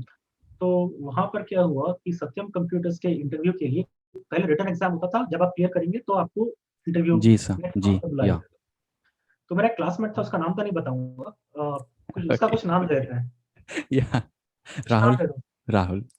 अच्छा, राहुल नाम दे देते हैं या उसको। राहुल राहुल। नहीं था थैंकफुली उसका नाम। या राहुल बोलता है कि तूने चैतन्य सुनो भाई, तुमने तो उसके लिए पढ़ाई की हुई है कैट की, एग्ज़ैक्ट की, ये तो उसी पैटर्न का रिटन एग्ज़ाम होने वाला है, थोड़ा मुझे मदद कर देना, बाजू में बिठा लेना। तो ओके। मैंने उसी दिन सुबह एक कोट पढ़ा था न्यूज़पेपर में, cheer up, the worst is yet to come. Okay. तो मैंने उसको कहा कि देख भाई, अ, ये जो है, जो एग्ज़ाम हम देने जा रहे हैं, यहाँ पर हम लोग दोस्त के जैसे नहीं जा रहे हैं, हम लोग कॉम्पिटिटर्स हैं यहाँ पर। हम क्या दो बात लो है दोनों सर। के दोनों उसी जॉब के लिए स्मार्ट कम्पीट कर स्मार्ट रहे हैं, वर्क किया। बिल्कुल। ठीक है? बिल्कुल। तो उसने कहा कि अच्छा ठीक है, फिर मैंने उसको देख के कहा कि cheer up the worst is yet to come, ऐसे ही मैंने उसका कोट उसको सुना दिया वहीं पे। ओके। तो रिटन एग्ज़ाम हो गया, मेरा तो काफ़ी अच्छा एग्ज़ाम हुआ था। या बिकॉज़ उसका भी आपने। अच्छा ही हुआ था, ठीक-ठाक या ही हुआ था। तो तो उसके बाद उन्होंने जब एग्ज़ाम देकर आ गए तो बड़ा-सा ग्राउंड था, वहाँ पे अनाउंसमेंट किए जा रहे थे वो लोग। वो ये कह रहे थे कि देखिए, इतने सारे लोग हैं, अब हम नेक्स्ट राउंड इंटरव्यू, रात हो रही है, नेक्स्ट राउंड इंटरव्यू करेंगे। तो अभी जिन लोगों का रोल, हम सारे रोल नंबर्स, आपको पता है आपका रोल नंबर हमने क्या दिया है, असाइन किया है। जब वो नंबर हम अनाउंस करेंगे और अगर आपका नंबर सीरियल ऑर्डर में, तो मतलब 1, 2, 3, 4, 5 करके, अगर आपका रोल नंबर 18 है, हमने 16 के बाद 20 बोल दिया, हम्म। तो 16 को हम बुला रहे हैं, 20 को बुला रहे हैं, 18 को नहीं बुला रहे हैं। ओके। तो आप यहाँ ग्राउंड छोड़ के चले जाओ यहाँ से, ओके। प्लीज़। ठीक है? क्योंकि हम जिनका नंबर आए वो सामने आके खड़े हो जाएँ स्टेज के पास। हम आप सबको इंटरव्यू के लिए ले जाएँगे यहाँ से। ओके। तो नंबर हो रहा था, मेरा रोल नंबर अनाउंस नहीं हुआ। अरे। मैंने कहा कि मेरा तो एग्ज़ाम अच्छा गया था यार, और उस वक़्त जब मेरा नंबर स्किप कर दिया, मैं आपको क्या बताऊँ, जो दुःख मुझे फ़ील हुआ यार, सर, सर दुख जो तो दुःख होगा ही मुझे फ़ील सर। हुआ। आपने उसे राहुल हाँ, राहुल को भी उसे क्योंकि बोला हुआ है, कैट की भी हम आप तैयारी मैनेजमेंट कर में रहे हैं, एप्टीट्यूड भी कैट सही। या क्रैक नहीं कर पाए, या कैट क्रैक नहीं कर पाए, ठीक है? और उसके बाद बाकी सारे कैंपस प्लेसमेंट जाने दिए। ओह माय अब गॉड। ये लेट रिकवरी के मोड में है अभी, यहाँ पे भी जॉब नहीं लगा अपना। तो मैंने ऊपर देख भगवान का कहा तेरी मेहरबानियां, क्या करें, तेरी तेरी मेहरबानियां, क्योंकि इसमें भी तेरी मेहरबानी होगी। बिल्कुल ठीक या। है। और वहां से जो मेरा जो राहुल था उसका भी नंबर अनाउंस नहीं किया। ओह ठीक है, तो उसका ये भी सर अनाउंस नहीं हुआ, सही उसका हुआ। भी नहीं। ये सर तो सही हम हुआ। दोनों हम दोनों या रिजेक्ट होके जा रहे थे। या एक बात है कि हमारे बाकी सारे क्लासमेट्स थे वो बस लेकर आए थे, ओके। तो हमारे कॉलेज ने बस में बिठा के भिजवाया था सबको। हम्म। तो जब तक वो बस नहीं चल जाती तब तक वो बस की वेट कर रही थी। तो राहुल उस वक्त हुआ ये कि राहुल और मैं उसी जगह पे हम लोग बस में नहीं आए थे, हम दोनों के पास मोटरसाइकिल हुआ करती थी। हम्म। ठीक है, तो राहुल और मैं मोटरसाइकिल में अपने घर जाना शुरू कर दिया। बाकी हम्म। लोग बस के लिए वेट कर रहे हैं, जब बस चलेगी तब जाएंगे। हम्म। राहुल और मैं मोटरसाइकिल पे घर जा रहे हैं। अब वो और मैं पैरेलल चला रहे थे साथ साथ में। हम्म। ठीक है, एक साथ, ये मेरी मोटरसाइकिल उसकी मोटरसाइकिल, दोनों साथ में जा रहे हैं राहुल और मैं। हम्म। सडनली राहुल रुक गया। मैंने कि हम लोग बात करते हुए जा रहे थे ऐसे स्लो, लेकिन एक दूसरे से बात करते हुए हम साथ में जा रहे थे। राहुल तुरंत रुक गया। उसका ये क्यों रुक गया, तो उसका फोन आया। तो फोन में बातें करने लगा मैं कि किसका फोन है, क्या हो गया। कुछ नहीं चल चलते हैं। तो मैंने कहा अच्छा ठीक है चलो चलते हैं। मैं घर चला गया। 3 दिन बाद सुनने को आता है कि राहुल का सत्यम कंप्यूटर्स में सिलेक्शन हो गया। ओह माय मैंने गॉड। कहा क्या, ये क्या हो गया, हम दोनों तो रिजेक्ट हो गए थे भाई। ये ठीक है, कैसे हो गया। हम तो रिटन एग्जाम क्लियर नहीं किया, हमारा या रिजेक्शन कैसे, उसका या सिलेक्शन कैसे हो गया सत्यम कंप्यूटर्स में, ये या क्या हो सर। गया। तो मैंने राहुल को फोन किया कि यार ये कैसा हो गया, हम दोनों तो रिजेक्ट होके जा रहे थे। हम्म। तो कहता है मुझसे राहुल कि मुझे याद है जब मैं रुक गया था, फोन आया था मुझे। हम्म। हाँ, तो एक्चुअली हुआ ये था कि जब वो रोल नंबर अनाउंस कर रहे थे, वो काफी 3-4 पेज का रोल नंबर्स थे। तो जिस पेज पर मेरा और राहुल का नंबर था, वो पेज उनके हाथ से फिसल के जमीन पे गिर गया था। Oh my God. क्या ठीक है, मतलब। ओके। तो सारे रोल नंबर्स अनाउंस करने के बाद देखा अरे ये पेपर तो जमीन पे गिर गया है। सॉरी अरे रुको रुको, इन लोगों का भी हो गया सिलेक्शन। क्या ठीक है, बात है सर। तो जब उन लोगों ने वो पेपर लाके फिर से नंबर अनाउंस किया, हम्म। ठीक है, तो बाकी जो हमारे कुछ लोग जो दोस्त वहां पे रह गए थे, हम्म। उन्होंने सेल फोन पे राहुल को फोन करके बोला कि एक्चुअली तेरा सिलेक्शन हो गया, वापस आ। ओके। कहा कि चैतन्य के वो बोला वापस आ, बोल वापस आ। ओके। ठीक है, तो मैंने कि अगर फोन आया था कि तुम्हारा और चैतन्य का हो एक्चुअली सिलेक्शन हुआ है रिटन एग्जाम में, वापिस आ, तूने मुझे बताया क्यों नहीं। तो ओह राहुल मुझसे माय कहता है कि देख गॉड। भाई, या तो राहुल कहता है देख यहाँ पे हम लोग दोस्त नहीं कॉम्पिटिटर्स हैं। ओह माय मैंने कहा गॉड। मेरी लाइन मेरे ऊपर, अरे सर जी ये तो। मेरी लाइन मेरे ऊपर। अरे भाई साहब। अब खतरनाक सर। इतना, अब तो मैं रोना धोना शुरू कर दिया मैंने। ओह मुझे अभी माय तक याद है गॉड। मैंने आईने में अपनी शक्ल देखी, आंखें टमाटर जैसी लाल थी मेरी दुख से। ठीक है, रो रो के टमाटर जैसी लाल आंखें हुई थी। मैंने अपनी मम्मी से जाके झगड़ा किया। मैंने आपसे कहा था मुझे सेलफोन ला के दो, उस जमाने में सेलफोन उतने होते नहीं थे, हम्म। तो आपने यस सर। मुझे सेलफोन नहीं दिलवाया। अगर मेरे पास भी सेलफोन होता, मुझे भी फोन आता, मैं भी चला जाता। मम्मी ने कहा कि तुझे बाइक भी नहीं देनी चाहिए थी, वरना तो वहीं पे रहता, बस के लिए वेट करता और तेरा नंबर आ जाता, सुनता तो जॉब लग गई होती तुम्हारी। तो मुझे बाइक भी नहीं देनी चाहिए थी। अगर होती मेरे पास, अगर बाइक नहीं होती तो मैं वहीं पे वेट करके मेरा सिलेक्शन हो गया होता शायद। या तो उस एग्जैक्टली। तरह से सत्यम कंप्यूटर्स में हमारा सिलेक्शन नहीं हुआ। या ठीक है, उसके बाद एक दूसरा मौका आया नागपुर में। नोकिया करके फोन कंपनी थी, अभी भी है। यस अभी भी है। उन्होंने अपना कैंपस ड्राइव रखा वहां पर। हम्म। तो वहां पे मेरा एक दूसरा दोस्त था, सौरभ और मैं। हम दोनों को अब भुवनेश्वर से नागपुर जाना था, तो हम जैसे तैसे जनरल कंपार्टमेंट में घुसे। 45 डिग्री का टेम्परेचर ओह था, माय गर्मी में गॉड। हालत खराब थी। और जनरल कंपार्टमेंट क्योंकि रिजर्वेशन तो मिला नहीं था। Yes sir. जनरल कंपार्टमेंट में आप कम फीस देके, वो तो भर भर के ठूस ठूस के जाते हैं। वहां से पता नहीं कहीं तक तो दुर्ग तक गए थे, वहां से फिर अगले दिन हम लोग बस पकड़ के गए थे, जैसे तैसे नागपुर पहुंचे हम लोग हालत खराब कर कर। हम्म। जैसे ही वहां पर गए तो उन्होंने कहा कि ये तो सिर्फ नागपुर यूनिवर्सिटी स्टूडेंट्स के लिए है, बाकी बाकी लोग क्यों आ गए तुम लोग। अरे तो हमने कहा कि भाई मेरे हमारे जैसे बहुत अलग अलग इंडिया से लोग आए थे वहां पर। सब लोगों ने झगड़ा करना शुरू कर दिया कि ये क्या है, पहले आपने अनाउंस नहीं किया था कि सिर्फ नागपुर यूनिवर्सिटी स्टूडेंट्स के लिए है, आपने तो सिर्फ अनाउंस किया था, प्रोटेस्ट एग्जैक्टली, करना शुरू कर यस सर, दिया वहाँ पर। Yes sir. तो नोकिया ने कहा कि अच्छा अच्छा ठीक है यार, रिटन एग्जाम दे दो आप, चलो कोई बात नहीं, दे दो। लेकिन सिर्फ नागपुर यूनिवर्सिटी के स्टूडेंट्स ने वो रिटन एग्जाम क्लियर किया, बाय द वे। उन्होंने हमारा एग्जाम, रिटन एग्जाम लिया, वहीं पे कचड़े में फेंक दिया वहीं पे उन लोगों ने। और मुझे अभी तक याद है, मैं लाइन में खड़ा था, तो वो एक लेडी बोल रही थी only Nagpur university students will be preferred करके मुझे क्रॉस कर रही थी। मैंने कहा अगर ऐसा है तो क्या मैं नागपुर यूनिवर्सिटी का नहीं हूँ, तो क्या मुझे जीना नहीं है लाइफ? हमें अपॉर्चुनिटी नहीं चाहिए? हम इंसान बिल्कुल नहीं सर, है? बिल्कुल। हम इतने झक मार के इतने दूर से, इतने से जो गर्मी में सह के इतना आए, हमें कोई हक नहीं है लाइफ का? तो लेकिन बाद में मेरा सौरव का नॉन नागपुर यूनिवर्सिटी स्टूडेंट्स का सिलेक्शन ही नहीं हुआ नोकिया में। जी सर। ठीक है, अब मुझे अभी तक याद है, मैंने फिर आंसू में अपने पिताजी को टेक्स्ट किया, फिर से फेल हो गया करके।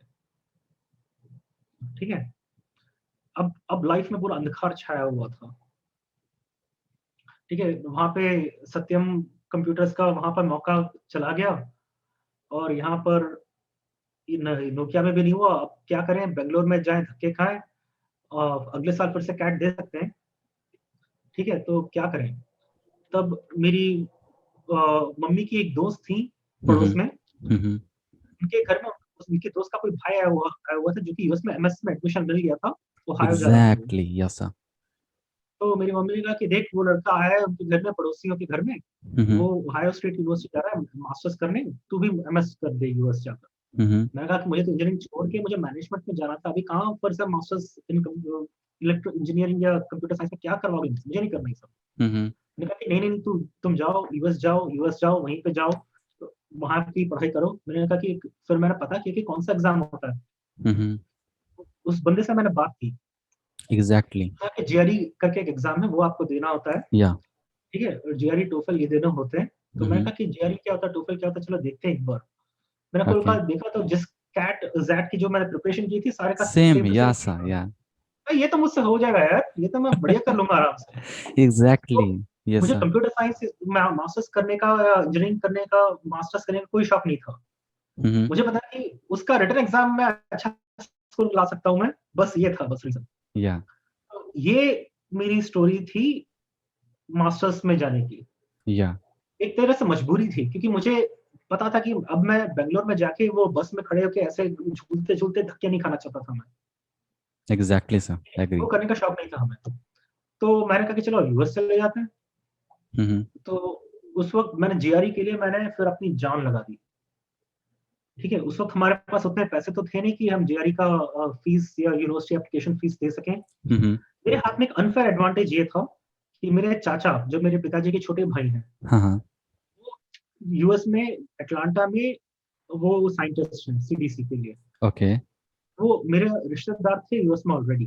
ओके। तो मैंने उनको कांटेक्ट किया कि मैं यूएस में जीआरई की देने की सोच रहा हूँ, तो वो तुरंत जोश में आ गए। तो उन्होंने मेरी बहुत हेल्प की, क्या जीआरई बात की है, फी भरी, यूनिवर्सिटी क्या एप्लीकेशन बात है। फी भरी, जो भी जीआरई का जो पढ़ाई का जो भी मटेरियल होता है वो उन्होंने खरीद के मुझे भिजवाया। हम्म। ठीक है, और क्योंकि मेरे लिए किसी और ने फीस भरी थी, वो एक प्रेशर भी था। क्या ठीक बात है है, सर। तो अब मैंने जीआरई में अपनी जान दे दी, जान डाल दी, और अच्छा स्कोर आ गया। कितना था याद नहीं, बहुत ही अच्छा स्कोर आया जीआरई में। हम्म। और टोफल में भी अच्छा ही स्कोर आ गया या। था। इनफैक्ट जब मैंने कई यूनिवर्सिटीज में अप्लाई किया था, मैंने इवेंचुअली अटेंड किया जॉर्जिया स्टेट यूनिवर्सिटी। हम्म। वहां पे जितने एप्लीकेंट्स थे, उनमें से सबसे हाईएस्ट स्कोर मेरा ही था, इतना क्या तो मुझे बात है। पता है। ठीक है, तो हाईएस्ट स्कोर मेरा था। तो उसकी वजह से मुझे ये भी किसी ने बताया था कि तुम वहां पे जाओगे तो फुल फंडिंग मिल जाएगी आपको, एग्जैक्टली। फुल स्कॉलरशिप मिल जाएगी, फी नहीं देनी पड़ेगी। हम्म लेकिन वो वहां पे मैंने इलेक्ट्रॉनिक्स इंजीनियरिंग किया था, तो हम्म। यूएस में बाकी यूनिवर्सिटी में इलेक्ट्रॉनिक्स के लिए अप्लाई किया था, okay. Including university of Texas Arlington, जहाँ पे मैं भी प्रोफेसर हूँ। वहां पे भी मैंने इलेक्ट्रॉनिक्स इंजीनियरिंग के लिए अप्लाई किया था as a master student. Okay. और वो तारीख थी शायद मुझे याद, 9 फरवरी को मुझे यूटी आर्लिंगटन से एडमिशन भी आ गया था। हम्म। और कई सालों बाद 9 फरवरी को ही मुझे वहां से प्रोफेसर का जॉब भी आ गया था, क्या उसी बात तारीख है, को, क्या बात है। कई सालों बाद। ओके। वो एक कोइंसिडेंस है। लेकिन पॉइंट ये था कि जॉर्जिया स्टेट यूनिवर्सिटी में कंप्यूटर साइंस के लिए अप्लाई करना था, क्योंकि वहाँ पे इलेक्ट्रॉनिक्स इंजीनियरिंग था नहीं वहाँ पर। ओके। तो क्योंकि ये कि जॉर्जिया स्टेट में इसलिए अप्लाई किया क्योंकि वहाँ पे उसी शहर में चाचा-चाची थे और मेरा एक एग्जैक्टली। बेटा है, उसने भी जॉर्जिया स्टेट से ही डिग्री ली थी। हम्म।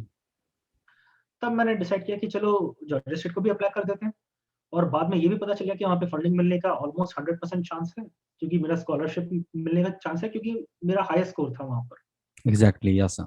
तो कंप्यूटर साइंस का तो कुछ इतना खास आता नहीं था, लेकिन मैंने चला कर लेते हैं क्योंकि प्री रिक्विजिट कोर्सेस पकड़ाएँगे कि आपको एक्स्ट्रा कोर्सेस बैचलर्स लेवल के पहले कंप्लीट करने पड़ेंगे बिफोर आप मास्टर्स के कोर्सेस लें। हम्म। तो ठीक है, क्या हो गया? कर लेते हैं और क्या। ओके। तो इस तरह हम जॉर्जिया स्टेट आ गए और वहाँ पर हमारी भगवान की बड़ी मेहरबानी फी नहीं देनी पड़ी। हम्म। तो पूरी मास्टर्स हमारी पूरी पेड थी, ट्यूशन फी नहीं देनी पड़ी क्या बात है, क्या बात है और सर। कंप्यूटर साइंस मास्टर्स में लग गए। और इसी दौरान कोइंसिडेंटली सत्यम का एक स्कैंडल हो गया बहुत बड़ा, यस सर। सत्यम कंप्यूटर्स का। ये सर, सत्यम और कंप्यूटर के सत्यम साथ कंप्यूटर्स में। की हालत खराब हो गई। उसको ठीक है, हम्म। तब मुझे याद आया कि यार अगर मैं सत्यम में होता तो अपनी भी हालत खराब हो गई होती। ठीक है, भगवान की बड़ी यस सर। मेहरबानी और सत्यम कंप्यूटर्स का हमारा जॉब भी लगा। सर ठीक सर है? सत्यम और कंप्यूटर्स में उस समय। और जो हाँ। मेरा जो राहुल था उसका जॉब चला गया था सत्यम कंप्यूटर्स पे। अब आया सर। तो ठीक है, अब वो सही इस बेरोज़गार जगह हो गया पे था आया। उसके बाद। हम्म। तब मैंने कहा कि चलो भगवान की बड़ी मेहरबानी उस वक़्त ही मैंने कहा था जब मेरा रोल नंबर अनाउंस नहीं हुआ, तेरी मेहरबानियाँ क्या करें? तेरी तो मेहरबानी जी अभी मैंने सर। फिर से कहा चलो तेरी मेहरबानी। जी सर। अब लेकिन और कुछ ही महीनों बाद मास्टर्स का स्टूडेंट था जब मैं हम्म। 2006 थ्रू टू 2008 तक मैं मास्टर्स स्टूडेंट था कंप्यूटर साइंस में। हम्म। 2007 में स्टीव जॉब्स एप्पल के तब सीईओ जो थे, जी सर। वो स्टेज पर आए और उन्होंने कहा कि हम नया फ़ोन ला रहे हैं, देखो स्मार्टफ़ोन, एप्पल फ़ोन करके लेकर या आए। एग्जैक्टली। और वहाँ से नोकिया खत्म। की बर्बादी शुरू हो गई वहीं से। शुरू। मैंने कहा भगवान की क्या बड़ी सर, क्या मेहरबानी थी पॉइंट हमारा आपने पकड़ा हुआ है जो नोकिया चीज भी नहीं आपने। लगा। या भगवान एग्जैक्टली। की बड़ी मेहरबानी अगर लग गया बड़ी। तो अभी हम बेरोज़गार हो रहे थे। ठीक जी है? सर। तो मैं वैसे ये सब चीज़ों के बीच में एक इंसिडेंट मैं बताना भूल गया आपको हम्म। कि जो मेरा पहला अटेम्प्ट में मैंने कैट और ज़ैट क्रैक नहीं किया था। हम्म। मैंने अगले साल कैट तो शायद दिया था, नहीं दिया था याद नहीं मुझे। हम्म। मुझे बिल्कुल याद नहीं, शायद दिया था। ओके। मुझे शायद नहीं दिया हो, याद नहीं मुझे। ओके। ज़ैट का मैंने फिर से एग्ज़ाम दिया था अगले साल। ओके। मेरा जॉर्जिया स्टेट से एडमिशन आ गया था। ओके। मैं वीज़ा के लिए अपना एप्लीकेशन प्रोसेस रेडी कर रहा था, लेकिन मैंने एग्ज़ैक्ट का एग्ज़ाम भर के रखा हुआ था। एप्लीकेशन हम्म। डाल दिया था हम्म। और एप्लीकेशन डाल के मैं भूल गया।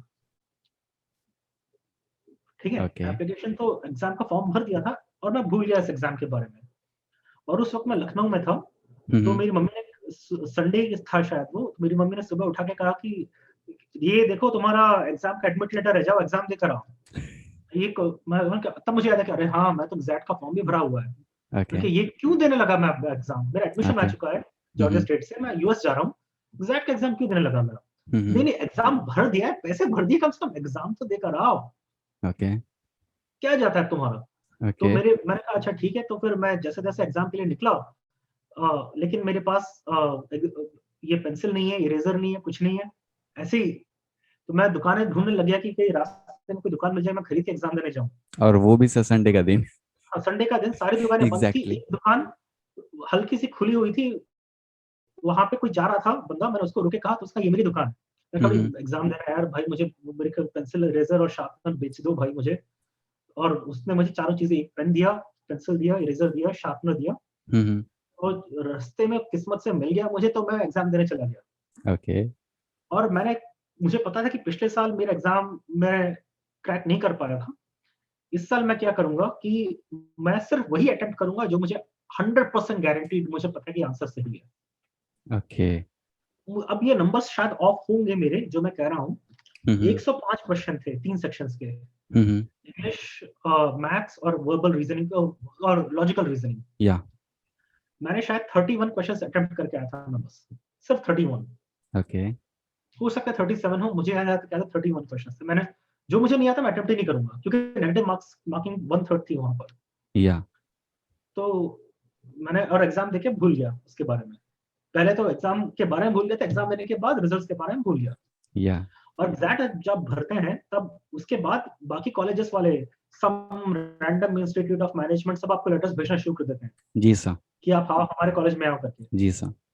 अप्लाई करो हमारे कॉलेज में करके। तो 1-2 महीने बाद ऐसे ही लेटर आ गया, एक एक्स्ट्रा लेटर। मैं कहा चलो फिर से वही पिछले साल का वही सिलसिला शुरू, ऐसे ही कि आओ हमारे रैंडम कॉलेज आओ एडमिशन के लिए। तो मैं लेटर खोल के देखा तो जेवियर ने मुझे इंटरव्यू के लिए बुला दिया कि मैंने रिटन ओ एग्जाम माय क्रैक कर गॉड। दिया। मैं कहा कि ये क्या हो गया? मैंने इंटरनेट पे मैंने जाके रिजल्ट्स भी नहीं देखे थे, जबकि 2 हफ्ते पहले आ चुके थे रिजल्ट्स। Oh my God. उसमें मेरा 99 परसेंटाइल से ऊपर आ गया इस बार। अरे सर। तो जो क्या पिछले साल बात है। मैं क्रैक नहीं कर पाया था, हम्म। इस साल मैंने वो एग्जाम क्रैक कर दिया था। क्या बात है। लेकिन सच बोलूँ आपसे तो उस वक़्त जो एक्सएलआरआई का जो इंटरव्यू था, हम्म। उस वक़्त में जो था, उस हम्म। वक़्त का जो चैतन्य जो था, वो बहुत ही बचकाना, इमैच्योर किस्म का बच्चा था। ओके। कुछ ज्ञान नहीं, कुछ नहीं आता-जाता, कोई उतना कुछ जानकारी है नहीं। हम्म। ऐसे ही लाइक ऐसे ही इंटरव्यू देने चला गया, क्या बात है सर। खाली ऐसे मज़े में, मस्ती में। क्योंकि मुझे तो यूएस जाना था, एक्सएलआरआई जब तक या भी कौन जाएगा? ठीक है, तो और इंटरव्यू भी मैंने अच्छा नहीं किया वहाँ पर। और भगवान की बड़ी मेहरबानी, कभी-कभी आपको चॉइस ना होना अच्छी बात होती है। एक्सएलआरआई में अगर इंटरव्यू क्रैक कर दिया होता मैंने, तो अब मुश्किल में पड़ जाता यूएस जाएँ कि एक्सएलआरआई जाएँ। या एग्जैक्टली, और ज्यादा दबाव एक्सएलआरआई आपको हमारा हुआ एक्सएलआरआई ही जाने नहीं। के लिए होता है। या एक्सएलआरआई हुआ ही नहीं, इंटरव्यू क्लियर नहीं कर पाया मैं। ओके। तो मुझे कोई दुःख नहीं हुआ उसका कि मैं तब यूएस जा रहा था। हम्म। तो ये एक स्टोरी थी जो बीच में रह गई थी। तो ओके। इस तरह हमने मास्टर्स में चले गए और मास्टर्स इन कंप्यूटर साइंस करने के टाइम पर मेरा टेक्सास में, उसी जगह में जहाँ पे मैं आज रहता हूँ। हम्म। अ, ये मैं रहता हूँ आर्लिंगटन में, Arlington hmm. Texas, university of Texas Arlington में। लेकिन आर्लिंगटन एक एक शहर है डैलस और फोर्ट वर्थ के बीचों-बीच। ओके। डैलस और फोर्ट वर्थ ट्विन सिटीज़ हैं, जैसे कि इंडिया में होता है भिलाई और दुर्ग ट्विन सिटीज़ हैं। या Bhubaneswar, Cuttack twin cities agree. हैं। या हैदराबाद, सिकंदराबाद ट्विन सिटीज़ हैं। या वैसे Dallas Fort Worth twin cities हैं, उनके बीचों-बीच आर्लिंगटन है। तो फोर्ट वर्थ में मेरा इंटर्नशिप लगा था मास्टर्स के टाइम पर। वहाँ पे 104 इंटर्न्स थे, उसमें से बेस्ट इंटर्न अवार्ड मुझे मिल गया था। क्या बात है। लेकिन जब जॉब्स की बात आई, उस वक़्त इकोनॉमी क्रैश कर गई। सर ये किस साल की बात है, 2008 के आसपास? 2008 की, या 2008 2008 में? यस सर, क्रैश तो हुआ था उस बड़ा समय। इकोनॉमिक रिसेशन आ गया था। या सर, बहुत बड़ा। तो उस वक़्त हुआ ये कि सारी कंपनीज़ ने हायरिंग बंद कर दी। तो मेरे बीएनएसएफ जहाँ पे मैंने इंटर्नशिप किया था, उन्होंने कह दिया कि चलो हम आपको हायर कर लेंगे इंटर्न्स को, लेकिन उन्हीं को हायर करेंगे जिनको स्पॉन्सरशिप की ज़रूरत नहीं है वीज़ा के लिए, वर्क वीज़ा की। Oh my God. ओके। सिर्फ ग्रीन कार्ड और सिटीज़न्स के लिए। तो उस ओके। वक़्त हमारे पास ग्रीन कार्ड सिटीज़नशिप का नहीं था। तो मैंने बहुत बिगड़ाया उनसे, वाइस प्रेज़िडेंट को भी मैंने बहुत भीख माँगते हुए ईमेल लिखा, मैंने पता नहीं क्या-क्या किया, किसी ने एक नहीं सुनी। मैंने कहा कि यार अब मुझे फिर से जॉब मार्केट में जाके झक मारनी पड़ेगी फिर से। क्या ठीक बात है? है तो सर। या फिर से एक्चुअली वही हुआ। हम्म। मैंने 450 कंपनीज़ के लिए अप्लाई किया। एक दो कुछ दिन के जो भी 4 जॉब ऑफर्स आए थे, चारों के चारों वापस ले लिए गए। हम्म। और एक मैं अपनी वीडियो में मैंने बताया है इस इंसिडेंट के बारे में कि हाउ आई हैंडल्ड 2008 रिसेशन करके। या एग्जैक्टली। मैंने थोड़ा डिटेल में बताया हुआ उस वीडियो में, तो वो सारी स्टोरी रिपीट नहीं करते। या तो अब ये कि चारों जॉब ऑफर्स चले गए हाथ से। अब ये है कि अगर आप मास्टर्स कंप्लीट करने के बाद आपको शायद 60 डेज़ या 90 डेज़ कुछ तो होता है, जिसमें अगर आपने जॉब स्टार्ट नहीं किया, तो आपको यूएस छोड़ के जाना है। जी सर, जाना पड़ता है बिल्कुल। तो अब हमारे पास इंडस्ट्रियल एक्सपीरियंस तो था नहीं। इंडिया जाएँगे तो क्या कोई आरती लेके बैठेगा, आइए यूएस से आए हैं मास्टर्स करके, आइए हमारी कंपनी में आइए। बिल्कुल। एक एक प्रायर बिल्कुल। एक्सपीरियंस माँगेंगे। बिल्कुल। मेरा सिर्फ इंटर्नशिप्स का एक्सपीरियंस था, क्या कर रहे हैं हम? या तो उस टाइम पे मेरी मम्मी ने फिर से पहले जब एमएस के लिए भिजवाया था, फ़ोर्स किया था उस टाइम पर, हम्म। मेरी मम्मी ने कहा एमएस करो, यूएस जा करके बहुत दिन थोड़ा प्रेशर डाला था। फिर मैं रोज़ फ़ोन करके रोता था, फ़ोन पर। ओह और माय मेरी गॉड। मम्मी को टेंशन हो जाती थी। जब भी मेरा फ़ोन आ रहा है देखती थी ना, तो बहुत टेंशन में आ जाती थी कि ये फिर से सुनाएगा ये सब। तो मेरी मम्मी ने कहा कि पीएचडी करो जाके। मैंने कहा कि मास्टर्स ही बड़ी हालत खराब कर कर के खत्म किया जैसे-तैसे। सर पीएचडी कौन पीएचडी करेगा? या पीएचडी की औकात नहीं है हमारी। या ठीक है? पीएचडी किसको करना है? या तो उन्हें पीएचडी करना है, करो करके। तो उस वक़्त हुआ कि मुझे नहीं करनी थी पीएचडी, या मैं मुझे नहीं करनी। या तो उस वक़्त ये था कि जब मैं मास्टर्स के आखिरी सेमेस्टर में जॉर्जिया पैसिफिक में मेरा पार्ट टाइम इंटर्नशिप था पहले से। ओके। तो जॉर्जिया पैसिफिक को मैंने उन्हीं बॉस को, जो सुशील कुमार, जो शायद पटना के हैं रहने वाले, उनको मैंने सुशील फ़ोन किया कुमार। कि सर मुझे एक फिर से हायर कर सकते हैं? तो जब आप मुझे हायर करेंगे तो मुझे ये ओपीटी, ऑप्शनल प्रैक्टिकल ट्रेनिंग का वर्क परमिट मिल जाएगा। ओके। तो उन्होंने बड़ी दया दिखाई, कहा कि आ जाओ। आ हाँ, जाओ। या अब मेरे हाथ में जॉब ऑफर था, टेम्परेरी था, पार्ट टाइम था। हम्म। उसमें आप 3 साल तक जॉब कर सकते हो। अब मुझे पता है कि अब अभी 3 महीने बाद नहीं जाना, मैं कुछ हम्म। महीनों तक तो यहाँ पे कर सकता हूँ, before I okay. Find good job. या ठीक है? तो जॉर्जिया पैसिफिक चला गया वहाँ पर, और वहाँ पे भी टेम्परेरी था। पता था कि I am on a shaky grounds, कि पता नहीं क्या होगा। मम्मी वहाँ से रोज़ चिल्लाई जा रही है, "आप पीएचडी करो" करके। उस वक़्त मैं आईटी डिवीज़न में था, लेकिन सप्लाई चेन डिवीज़न में ज एक बंदा था, अ, विजय करके, उन्होंने हम्म। मेरी यूनिवर्सिटी से बिज़नेस में पीएचडी कर रखी थी। ओके। तो उनसे मुलाकात हुई, तो उन्होंने कहा कि पीएचडी तो बहुत बढ़िया एक्सपीरियंस था मेरा, तुम ज़रूर जाना चाहिए तुम्हें। बिल्कुल। या अभी मैं कन्विंस नहीं था, या लेकिन मैंने अपने एक प्रोफ़ेसर साहब थे, तो मैंने देखना शुरू किया कि कौन-कौन से प्रोफ़ेसर्स हैं यहाँ पर अपने यूनिवर्सिटी में। हम्म। सबका लिस्ट खोल के देखा, तो मुझे एक नाम अच्छा लगा, अरुण राय साहब का थोड़ा प्रोफ़ाइल मुझे ढंग ढंग का लगा, अच्छा लगा मुझे। ओके। चलो इनको ईमेल करके देखते हैं क्या होता है। ओके। तो उनको मैंने ईमेल किया, तो उन्होंने तुरंत रिस्पॉन्स दिया, कहा कि बात करो मुझसे। तो उनसे ओके। फ़ोन पे बात हुई, फिर मैं 1-2 दिन बाद मैं उनसे मिला इन पर्सन। जब मैंने यकीन मानिए, जब उस इंसान को मैंने देखा और उनसे बात की, जो मेरा लाइफ़ में जिस एक रात में मेरी लाइफ़ बदल गई थी ना कुछ साल पहले, अब मुझे मैनेजमेंट करना है करके, आईआईएम जी। जाना है, ये वो, यस सर। वही हालत मेरी फिर से हो गई। ये मेरी लाइफ़ में तीसरी बार हुआ था। पहली बार 10th स्टैंडर्ड में, कि अब मुझे बार-बार मैं फ़ेल नहीं कर सकता मैथ्स में। वाह। में मुझे सुधारना है अपनी लाइफ़ को। दूसरी यस बार सर। हुआ इंजीनियरिंग के टाइम पे, इंजीनियरिंग नहीं होती हमसे, ठीक है? इंटरेस्ट नहीं आ रहा है, अब मुझे मैनेजमेंट में जाना है। अब मेरे प्रोफ़ेसर साहब अरुण राय साहब से जब मैं मिला, मैं उनके ऊपर टोटल फ़िदा हो गया था। क्या जैसे कोई बात है। बच्चा सचिन तेंदुलकर से मिल जाए, जी तो सर। अब मुझे लगा कि मुझे इनके जैसा बनना है, बस। वो जिस तरह का जो अंदाज़ था उनका बात करने का, कि इतना नॉलेज से भरा हुआ इंसान, और इतना विज़डम, विवेक से भरा हुआ इंसान, ठीक है? तो क्या उस वक़्त बात मेरे है सर। चाचा जी ने भी यही कहा था कि देखो, जब आप चौथी पास हो और सिर्फ़ चौथी पास लोगों के बीच में रहो, तो जिस तरह की बातें और काम करते हैं, वो एक अलग लेवल का होता है।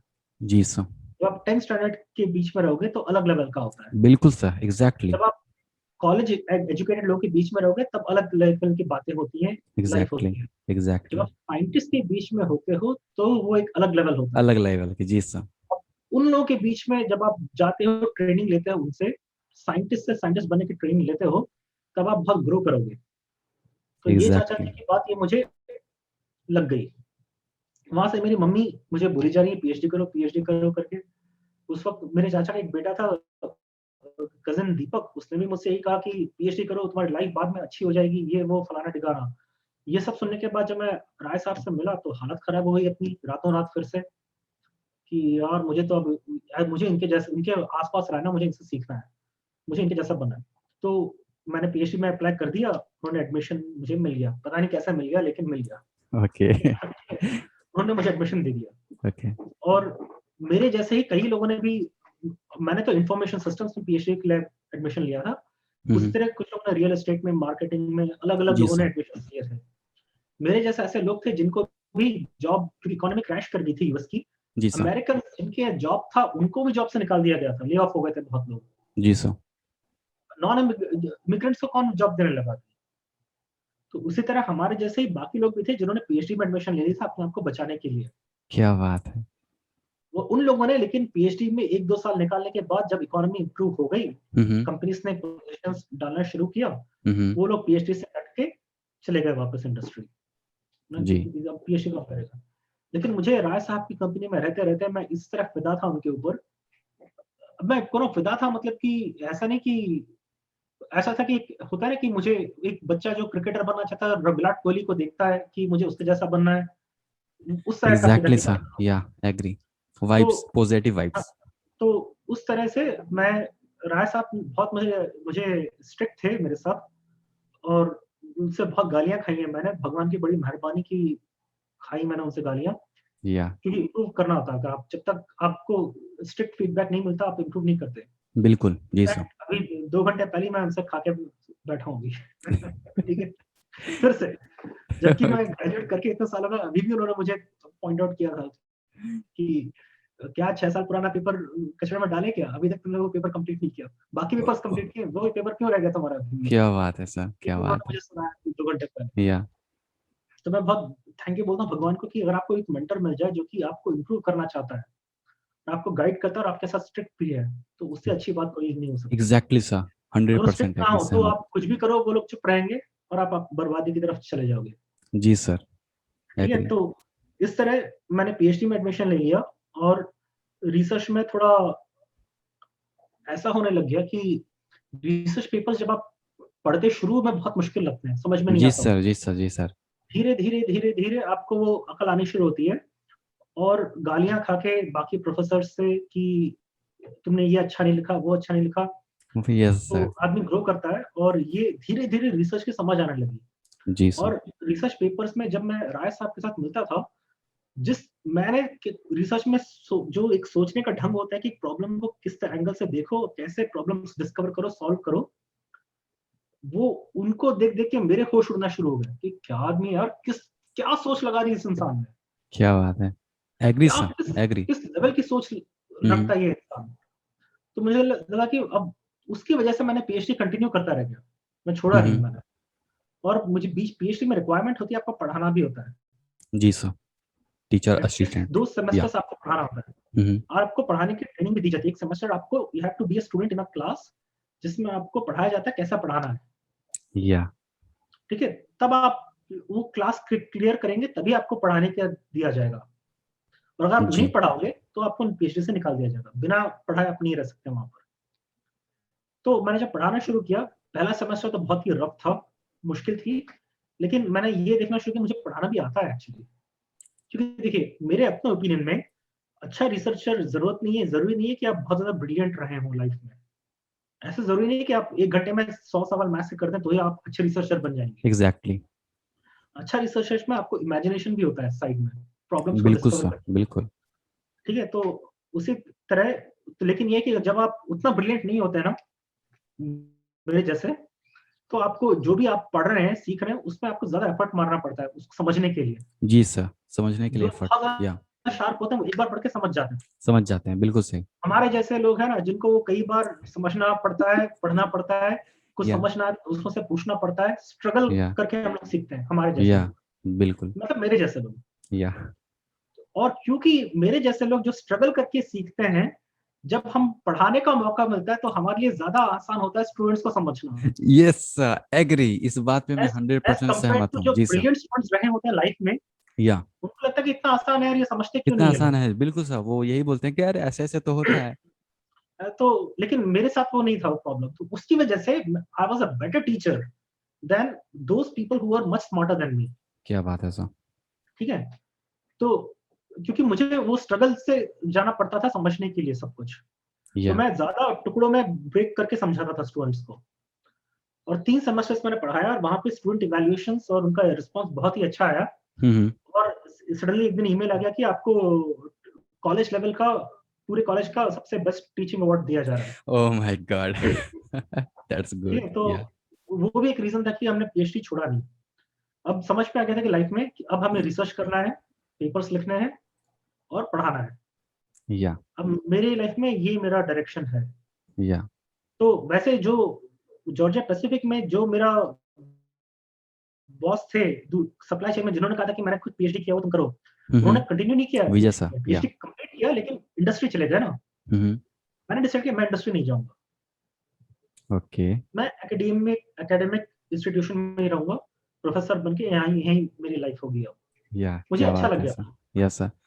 तो ये रही हमारी पूरी जर्नी इस या। पोज़ीशन पे आने की। या। और पीएचडी में भी ये हुआ कि राय साहब स्ट्रिक्ट तो बहुत थे, लेकिन मैं बोलने वाला हूँ उसके बारे में विस्तार में तो बिल्कुल भी नहीं बताऊँगा आपको। नहीं नहीं, किसी को नहीं बिल्कुल बताऊँगा, बिल्कुल। या, पब्लिकली कुछ एग्री। बातें नहीं या। बता सकता मैं। या। लेकिन हमारे साथ एक ट्रॉमेटिक इवेंट हुआ बहुत ज़्यादा। हम्म। वो दुःख जो झेलना पड़ गया, जी। तो हालत खराब हो गई उस टाइम पर। जीने का मन नहीं कर रहा था। Oh my God sir. ठीक है?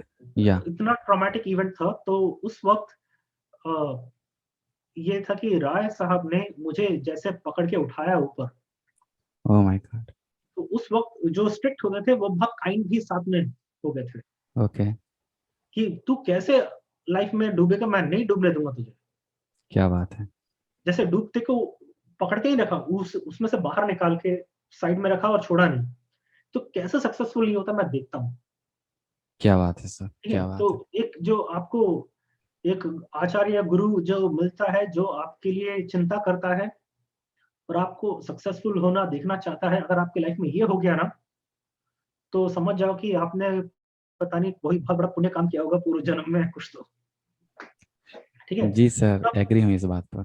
मैं तो सब पीएचडी भी खत्म नहीं होना था मुझसे, हम्म। उतना ट्रॉमेटाइज़ था मैं। यस सर, वो लेकिन अब ये था कि फ्रस्ट्रेटेड हो जाता है सर, यस सर, पीएचडी करते करते। राय साहब अब इतना एफर्ट मार रहे हैं, तो मैं उनको लेट डाउन नहीं कर सकता, उनको मायूस नहीं कर सकता। हम्म।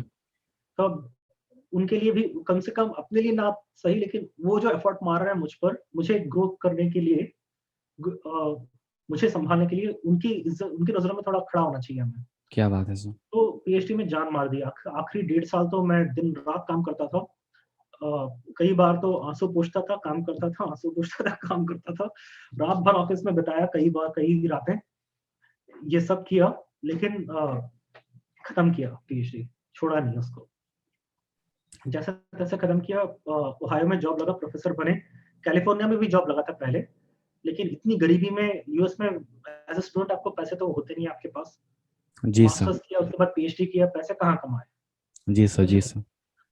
अब कैलिफ़ोर्निया में इतनी, सैन फ्रांसिस्को जैसी दुनिया की सबसे महँगी जगह में जी, से एक है। या एग्री। जो आप देखते हैं ना आईआईटीज़ में 1 करोड़ की सैलरी लगी, 2 करोड़ की, वो उसी एरिया में लगती है जाकर। वहाँ पे वो पैसे उतने काम यस सर, उतना यस होते नहीं सर, है वैसे। Yes sir. और आपको ₹10,000 आपको, आपका अरसा कौन-सा गाँव था आपका? मेरा गांव मेरा है आरा। आरा में या ₹10,000 और मुंबई में ₹10,000 एग्जैक्टली, में बहुत फ़र्क होता है। एग्जैक्टली फर्क पड़ता है, एग्जैक्टली। या तो वो उसी तरह अगर आरा में 1 लाख सैलरी मिल गई मुंबई में, तो या वो आरा वाला सोचेगा कि 1 लाख मिल रहा है, एक मुंबई में लाख 1 मिल लाख रहा में है, मैं नहीं कौन एग्जैक्टली। रहा। या एग्जैक्टली। वही स्टोरी थी। तो या उस वक़्त सैन फ्रांसिस्को गए नहीं, मैंने कहा कि ओहायो में सेम सैलरी ओहायो में मिल रही है, जो कि वहाँ से कई गुना सस्ता है रहने के लिए।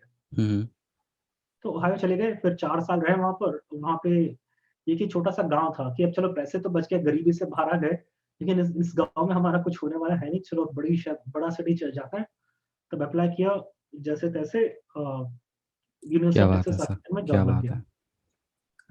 तो यहाँ पे भी कैसे जॉब लगा, वो भी एक स्टोरी थी, ज़्यादा डिटेल में जाने की ज़रूरत नहीं, जल्दी छोटा-सा हम्म। बता देता हूँ। हम्म। अप्लाई किया, कॉल नहीं आया, मुझे ये सुनने में आया कि किसी और लोगों ने कैंपस में बुला दिया गया है। तो मैंने कहा कि अपना नंबर नहीं लगा, टेक्सास नहीं ओके। जा सकते। हम्म। तो उस वक़्त हुआ ये था कि जब मैं मायामी यूनिवर्सिटी में था, एक बंदा था जो कि हमारे साथ इंटरव्यू करने आया था। हम्म।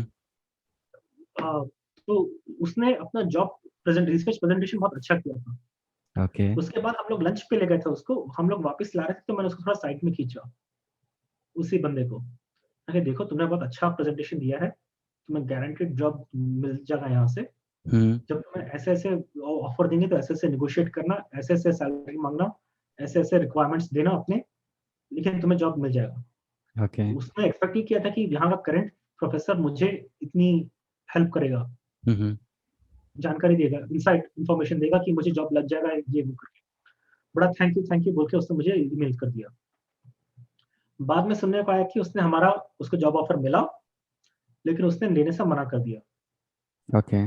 और वो हमारा मायामी यूनिवर्सिटी जहाँ पे मैं था ओहायो में, वहाँ का जॉब ना लेके वो टेक्सास आर्लिंगटन चला गया। वहाँ से भी उसका ऑफर आया था। ओके। तो अगले साल मैंने खुद टेक्सास आर्लिंगटन में अप्लाई किया, अपना हुआ नहीं, तो कोई बात नहीं। लेकिन मैं कॉन्फ्रेंस गया था सैन फ्रांसिस्को में, वहाँ पे वही बंदा मुझे फिर से मिला। क्या बात है। तो मैंने कहा कि तुम टेक्सास आर्लिंगटन में हो ना, तुमने किसको हायर किया? हम्म। कि मुझे तो बुलाया नहीं था उन लोगों ने, किसी और को बुलाया था कैंपस में इंटरव्यू के लिए। उसने जी। कहा कि हम किसी को हायर नहीं किया अभी तक हम लोगों ने, जिनको हमने हायर किया, ऑफर दिया, वो लोगों ने किसी और ऑफर को ले लिया। जी। तो एक काम करो, जो हायरिंग कमिटी के जो चेयर हैं वो यहीं पे आस-पास में, तुमसे इंट्रोड्यूस कराता हूँ, अच्छा पॉजिटिव बोलूँगा तुम्हारे बारे में। तुमने मुझे उस टाइम पे हेल्प की थी मायामी यूनिवर्सिटी में, अब मैं तुम्हारे लिए वो करता हूँ। तो अब क्या कभी बात है। किसकी कब हेल्प कर दोगे, कब आपको वापस आके मिलेगा, वो भी नहीं कह सकते आप। वो भी नहीं पता, यस सर, यस सर। तो उसने मुझे इंट्रोड्यूस कराया हायरिंग कमिटी चेयर के साथ, उनसे अच्छी बात हुई और बाद में उन लोगों ने मुझे, यूजुअली आपको स्काइप इंटरव्यूज होते हैं, वीडियो इंटरव्यूज होते हैं, कमिटी इंटरव्यू करती है, फिर आपको कैंपस पे बुलाते हैं, वो सब होता है। मेरे साथ ऐसा कुछ नहीं हुआ। आ ओह जाओ माय कैंपस। गॉड। आ जाओ। और मुझे पता था या कि सर। एक बार मुझे कैंपस में बुला दिया गया तो मैं अच्छा करूँगा, क्योंकि मेरा अब तक मेरा रिसर्च प्रोफाइल बहुत सुधर गया था। हम्म। अच्छा रिसर्चर बन रहा था मैं। और वही हुआ कि यहाँ पे आया, इंटरव्यू के दिन तो हालत खराब थी। उन दिनों में हालत, अपनी आदतें अच्छी नहीं थी। रात को 11 बजे खाना खाते थे, सुबह 4 बजे सोते थे, ये सब होता अच्छा। था। ओके। टेक्सास आर्लिंगटन में उन लोगों ने सुबह-सुबह 8 बजे का इंटरव्यू, 8 साढ़े 8 का जॉब प्रेजेंटेशन शेड्यूल कर दिया। जो या और उन्हें रात को खाने पे मुझे 5 बजे खा डिनर पे ले गए।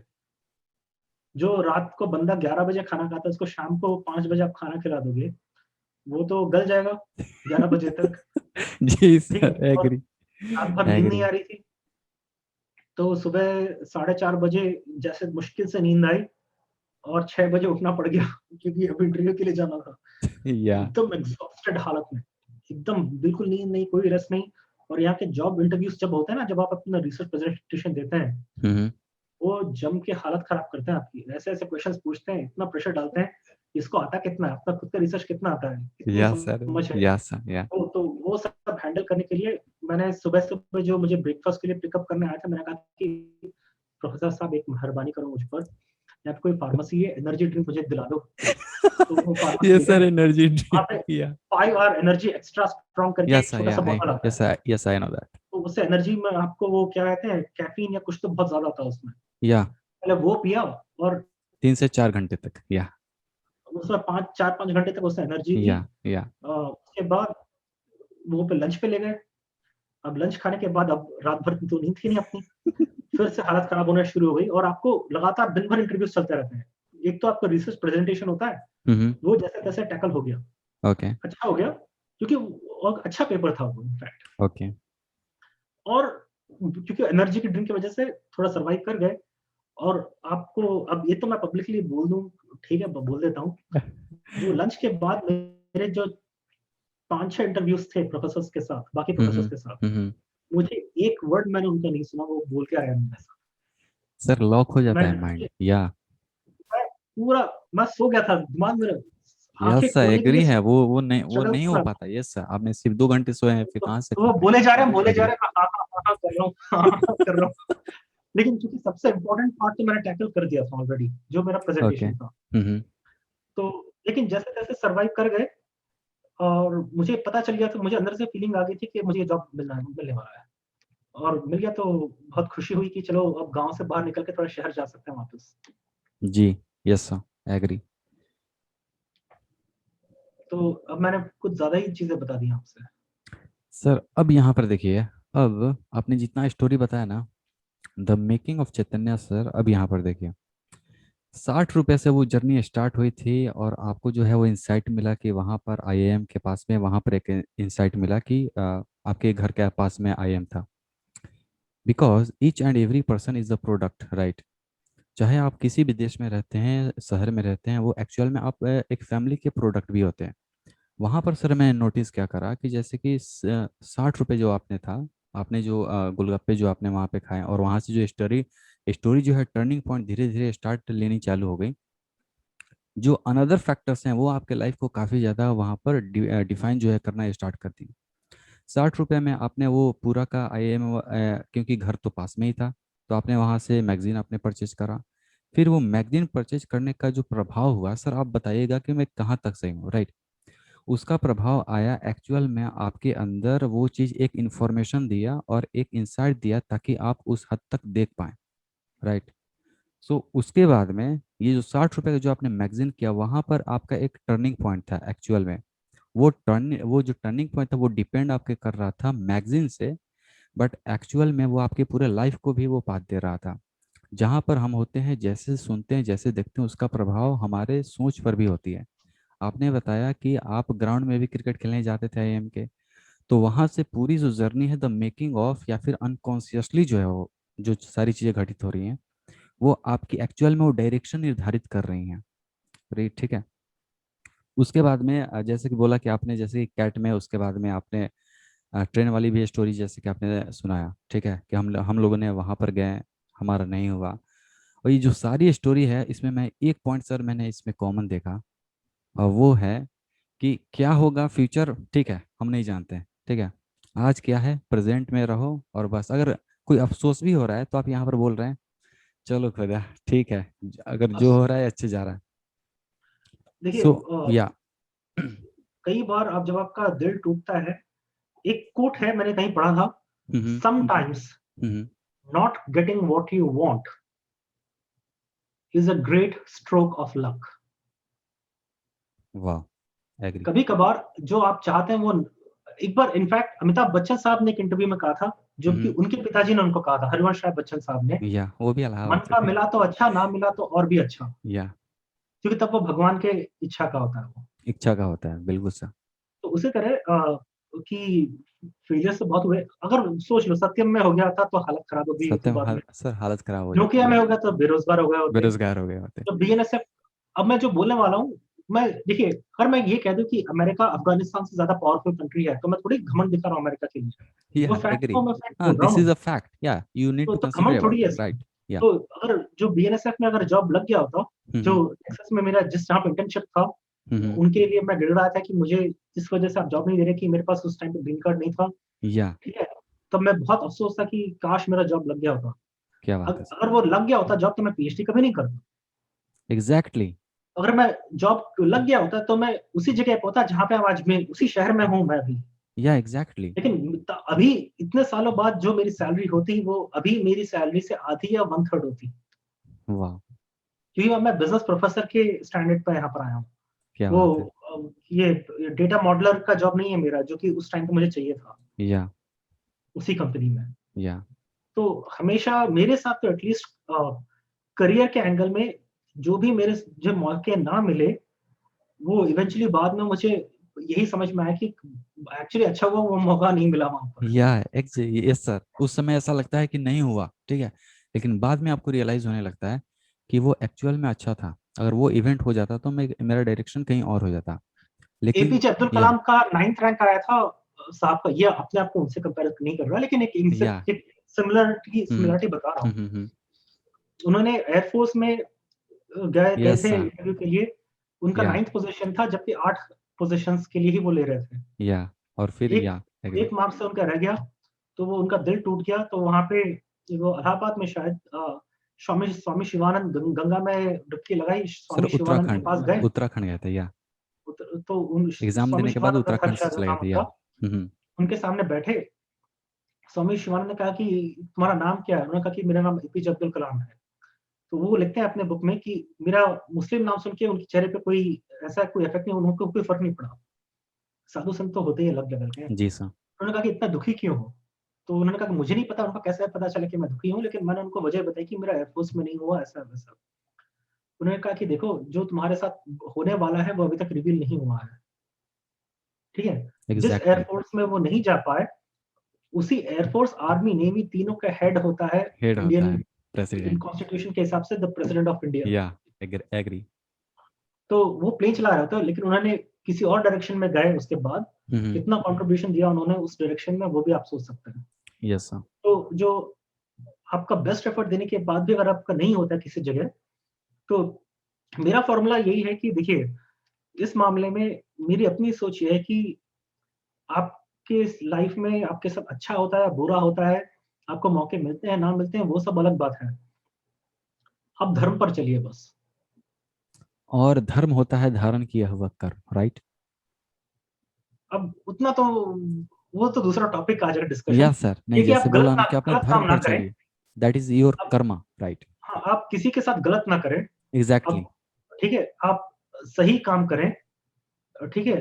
क्योंकि कई लोगों को लगता है कि हम तो धर्म पर चले, हमारे साथ फिर भी बुरा हुआ। धर्म एग्जैक्टली। से सुख नहीं, धर्म में सुख है। जी सर।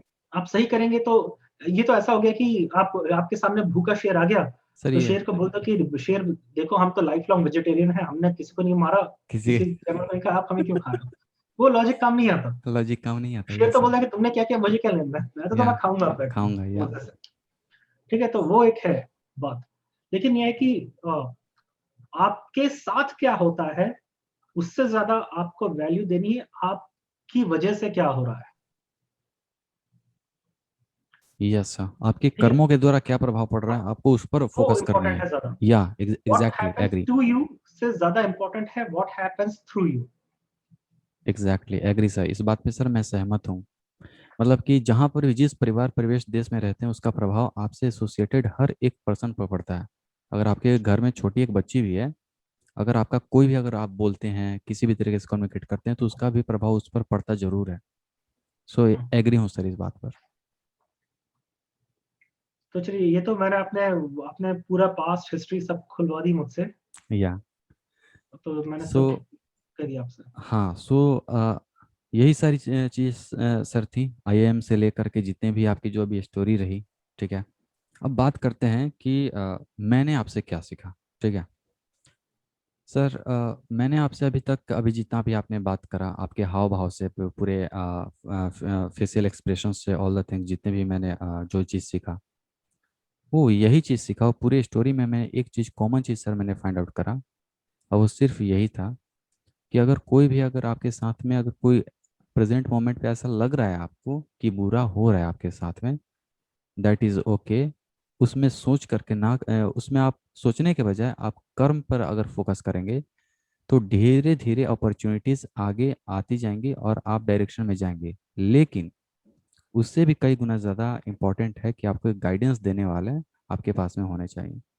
जैसे कि आपने बताया कि मम्मी के जो एक फ्रेंड थे वहाँ पर, वो यूएसए से आए थे, तो एक्चुअल में वो गाइडेंस आपके वो काम कर रहे थे। स्टूडेंट के लाइफ में गाइडेंस होना काफ़ी ज़्यादा ज़रूरी है। तो ये चीज़ सर बिल्कुल जी। मैंने, हाँ ये चीज़ मैंने सीखा। और उसके बाद में दूसरी चीज़ मैंने जो सीखा कि आपने बोला कि मैं रो रो करके भी ये कर रहा था, पीएचडी में रियलिटी बात है। तो जैसे कि मैं अगर अपने बारे में बताऊं तो मेरे रूममेट जो है वो पीएचडी हैं, तो उनके जैसे कि वो इलेक्ट्रॉनिक्स डिपार्टमेंट से हैं, राइट। सो उनके थीसिस पेपर में जैसे कि कोई भी काम होता है ना तो मैं उनके हाथ बढ़ा देता हूँ। तो मैं देखता हूँ कि कितना स्ट्रगल होता है, खासकर इंडियन कॉन्टेक्स्ट में बात करूँ पीएचडी के बारे में या फिर एमबीए के बारे में, क्योंकि मेरा ऐसा सौभाग्य रहा है कि मेरे रूममेट एमटेक, एमबीए और पीएचडी तीनों लोगों के साथ में मैं रहा हूँ, राइट। हर एक सेमेस्टर, 6 सेमेस्टर में, राइट। सो उनके जो असाइनमेंट हो गया तो मैं देखता था उनकी स्ट्रगल की कहानी। तो यहाँ पर जैसे बताया कि आप रो रो करके भी अगर वहाँ पे रिसर्च में कंट्रीब्यूशन कर रहे थे, वो एक्चुअल में एफर्ट जोन था आपका, जो आपको उस लेवल पे ले गया जहाँ पर आपकी एक लेवल बन गई, जहाँ से उसकी उस जितने भी वर्क थी वो ऑटोमेटिक हो गई, आपके लिए आसान हो गई, राइट। और वो उसके भी बाद में कैसे? है टीचर की बात सर। टीचर की बात, स्टूडेंट के, विद्यार्थी के, हर किसी के जीवन में टीचर का रोल काफ़ी ज़्यादा इंपॉर्टेंट होता है। और टीचर के रोल से जैसे आपने बताया कि जो राय साहब थे, राइट, राय सर थे, उनका जो इम्पैक्ट आप पर बहुत ज़्यादा पड़ा। एक टीचर का जो प्रभाव होता है दैट इज़ वाइब्स निकलता है। हमें भी सारे टीचर तो नहीं, ठीक है, जब मैं भी एनआईटी इलाहाबाद में आया था तो काफ़ी ज़्यादा सर फ्रस्ट्रेटेड रहता था। समझ में नहीं आ रहा था, टीचर आ रहे हैं पीपीटी चेंज करके चले जा रहे हैं, चले जा रहे हैं, चले जा रहे हैं। हम भी उस अच्छे परिवेश से नहीं आए थे जहाँ पे हम लोग सब कुछ एक्सपोजर ही मिले, वैसा भी मेरा परिवेश नहीं था। एक टीचर वहाँ पर ऐसा था जिसका पहला क्लास ही ऐसा लगा कि भाई साहब इसमें कुछ है दम, राइट। सो वहां से जो एक टीचर होती है ना, एक वाइब्स निकलता है। तब मुझे पता चला that is called your personality की, जब आप कम्युनिकेट भी करते हो ना तो एक वाइब्स निकलती है। वो चीज़ मैंने सर अभी आपसे सीखा। और उसके बाद में जैसे कि आप उस कॉन्टेक्स्ट से लेकर के थोड़ा सा आप जैसे कि आध्यात्मिक वाले कॉन्टेक्स्ट पर स्विच जैसे करें, तो वहाँ पर मैंने देखा कि आपने बोला कि 11th और 12th में थोड़ा सा हम चले गए थे साधु संत के, लेकिन एक्चुअल में वो भी इंफॉर्मेशन आपके आज के जीवन में बनाने में आपको सहायक सिद्ध हो रही है। तो इतना चीज़ सर मैंने अभी आपसे सीखा। अच्छा, चलिए इसके बाद आपके कुछ सवाल थे शायद, या सिस्टम एजुकेशन के ऊपर कुछ कह रहे थे आप। या so teaching and research, right. तो इंडियन एजुकेशन सिस्टम, ओके, जिस तरीके से पीएचडी हो रहा है, आपको पता होगा, आपके अगर मित्र पीएचडी यहाँ पर कर रहे हैं, क्योंकि फेलोशिप मैनेजमेंट का जो होता है 10 साल 11 साल लग जाता है, ठीक है, स्टूडेंट को करने में। यहाँ पर 8 साल मिनिमम तो मैंने 8 साल देखा हुआ है, right. So sir Indian education system में जो विद्यार्थी होते हैं, आपको अमेरिका के विद्यार्थी में क्या डिफरेंस देखने को मिलता है और इंडियन में क्या डिफरेंस देखने को मिलता है? उनके एटीट्यूड में ऐसा क्या है जो हमारे अंदर नहीं है? ऐसा कुछ नहीं है, इंडिया के विद्यार्थी भी अच्छे होते हैं। हम्म। अब आपसे सच कहूँ तो इंडिया में मजबूरी ये होती है, एक्सट्रीम एग्ज़ाम्पल्स दे रहा हूँ, लेकिन ये है हम्म। कि ज़्यादातर विद्यार्थी गरीब परिवार से आते हैं या ऐसी इंडिया में ऐसी हालत है कि पॉपुलेशन इतनी ज़्यादा है, या आपको पता है कि हमने अभी कम्पीट करके अभी सक्सेस नहीं लिया, तो बाद में हालत खराब हो जाएगी। Yes sir, agree. ठीक है? तो अगर हमने अभी अपॉर्च्युनिटीज़ लेके पैसे के पीछे नहीं भागे, तो बाद में मौका नहीं मिलेगा।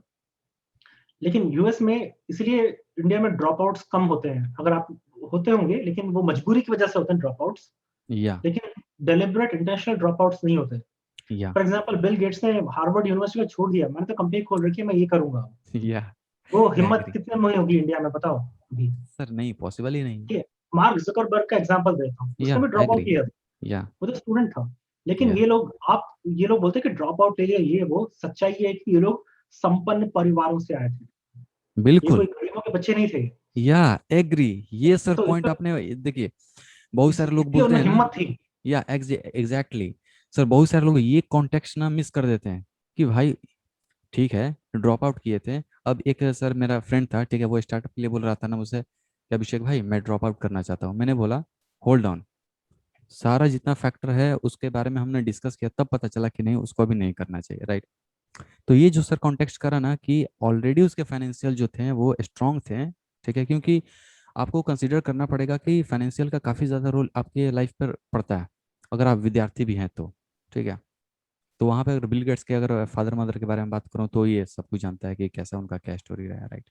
तो यहाँ पर जो ये कॉन्टेक्स्ट की बात सर करा ना आपने, फाइनेंशियल स्टेबिलिटी वो उनमें थी, तो अगर वो कर भी देते तो कोई ज़्यादा फर्क नहीं पड़ता, एंड आपको ये कंसीडर करना पड़ेगा। हाँ, और ये भी था कि इन लोगों के साथ कि अगर वो सक्सेसफुल नहीं भी होते हैं, हम्म। तो कोई गाली नहीं देने वाला उनको यूएस में कि तुम बिज़नेस में या क्यों कर रहे हो? वो वापस एग्जैक्टली, बिकॉज उसी यूनिवर्सिटी में जाके अपनी डिग्री कंटिन्यू कर सकते थे। या एग्जैक्टली। तो ये जो बात है, ये शायद इंडिया में उसकी कमी है हम्म। कि क्योंकि उसका उसका रीज़न भी यही है कि लोग ही इतने ज़्यादा हैं कि आपको मौके कम हैं। देखिए, इंडिया में एग्जैक्टली। लगता है कि सब लोग एक बात मैं आपको बता दूँ, हम्म। मैं पॉलिटिक्स में नहीं जाना चाह रहा, लेकिन जो भी ओके। बोलते हैं ना, फॉर एग्ज़ाम्पल मोदी सरकार ने कहा 2 करोड़ लोगों को जॉब दे देंगे, ये वो, कोई भी सरकार आ जाए, मोदी की आ जाए, बिल्कुल। किसी की सरकार आ या जाए, एग्जैक्टली। लोगों को जॉब्स नहीं मिल सकते, मैं आपको लिख के देता हूँ क्योंकि पॉपुलेशन ही इतनी है। बिल्कुल एग्जैक्टली सर। बच्चे बहुत पैदा कर देंगे, फिर बोलेंगे कि लोगों को जॉब नहीं लगता, हाँ। ठीक है? अब या देखो फॉर एग्ज़ाम्पल हमारे जो राज्य हैं जैसे बंगाल हो गया, बिहार हो गया, यूपी हो बंगाल, गया, Bihar, UP, MP, UP, Rajasthan, Maharashtra. या इन सारे राज्यों की जो पर कैपिटा इनकम है वो गुजरात से आधी है, या एग्जैक्टली, दिस इज ठीक है? ट्रू। या लेवल सर। ऑफ एजुकेशन कम है, पढ़ाई भी या नहीं उतनी लेवल पे नहीं जाएँगे, बच्चे ज़्यादा पैदा करेंगे, या फिर बोलेंगे हमें सरकारी नौकरी या दिलवाओ, सर सर मैं यहाँ कहाँ पे एक सरकारी एक नौकरी नहीं आ स्टोरी, सकती। सर एक स्टोरी यहाँ पे सुनाना चाहूंगा, राइट। छोटी सी स्टोरी, ज़्यादा लंबी नहीं है। सो बिहार के बारे में बात कर रहा हूँ, तो हमारे इकोनॉमिक्स के टीचर ना सर्वे में गए थे, पॉपुलेशन जनसंख्या गणना में, राइट। तो एक जैसे ही परिवार के घर में पहुंचे ना, तो वहां पर देख रहे हैं कि उसके 13 बच्चे हो रखे थे, ठीक है। उसने पूछा कि 13 बच्चे क्यों, ठीक है, इतना जनसंख्या। और मतलब कि वो मतलब कि दूध बेचने वाला ग्वाला ही था। तो वो पता है क्या बोला, क्या लॉजिक दिया कि हमको कुछ समझ में नहीं आ रहा था, मेरी मम्मी बोल रही थी कि सब भगवान के देन है, इसलिए हमने भी कंट्रोल नहीं किया, सब पॉपुलेशन हो गया। अब ये देख लीजिए, इसकी वजह से जो उनकी वाइफ थी उनकी सेहत पे इतना बुरा प्रभाव पड़ा कि आफ्टर मतलब कि 48 ईयर्स में उनकी देहांत हो गई। जो बच्चे थे उनकी शिक्षा दीक्षा गई, मतलब कि आप चूंकि आप फाइनेंशियल सर फील्ड में है, तो आपको पता है कि किस तरीके से इफेक्टेड एंड हम लोग कनेक्टेड हैं मनी से, राइट। सो उनका सारा चीज चला गया, एजुकेशन भी गया, और वो सारे बच्चे अभी छोटे छोटे मतलब जॉब कर रहे हैं, तो ना तो किसी का आपने शिक्षा अच्छा दिया, और उससे आपका कंट्रीब्यूशन होता है देश में।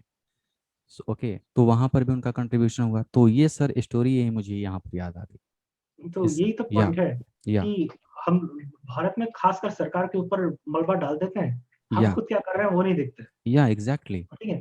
तो पॉइंट ये है कि और इसी वजह से जो रिसर्च इनोवेशन जो है, या उसपे रिस्क टेकिंग रिसर्च जो है, उतना नहीं होता जो कि यूएस में होता है।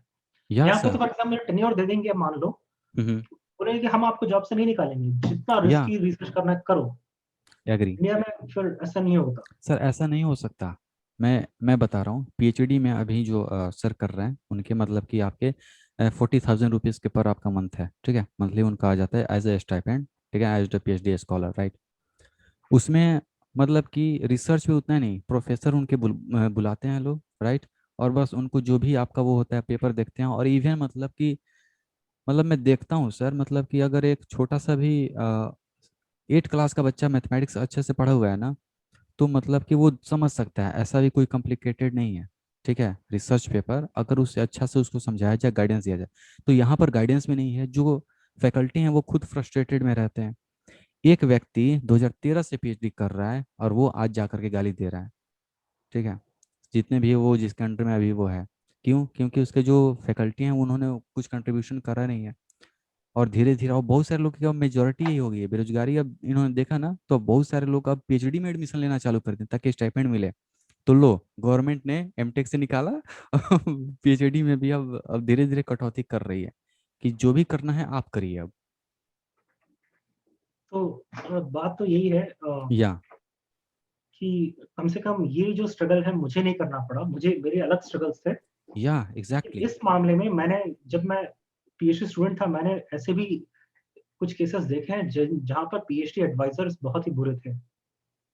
उन्हें या स्टूडेंट्स का जीना हराम करके रखा हुआ था। या लेकिन मेरे केस में भगवान की बड़ी मेहरबानी, या मुझे तो दुनिया के बेस्ट एडवाइजर मिल गए थे। क्या बात है सर। जो राय साहब, उनसे अच्छा एडवाइजर मैं, मुझे अगर बोल देता कि राय साहब बोल दे कि मैं तुम्हें अपना स्टूडेंट नहीं रख सकता, हम्म। किसी और को एडवाइजर ले लो, पीएचडी हम्म। किसी और के साथ कर लो, मैं नहीं या करता, या छोड़ देता मैं पीएचडी। या मुझे सिर्फ उन्हीं के साथ करना था।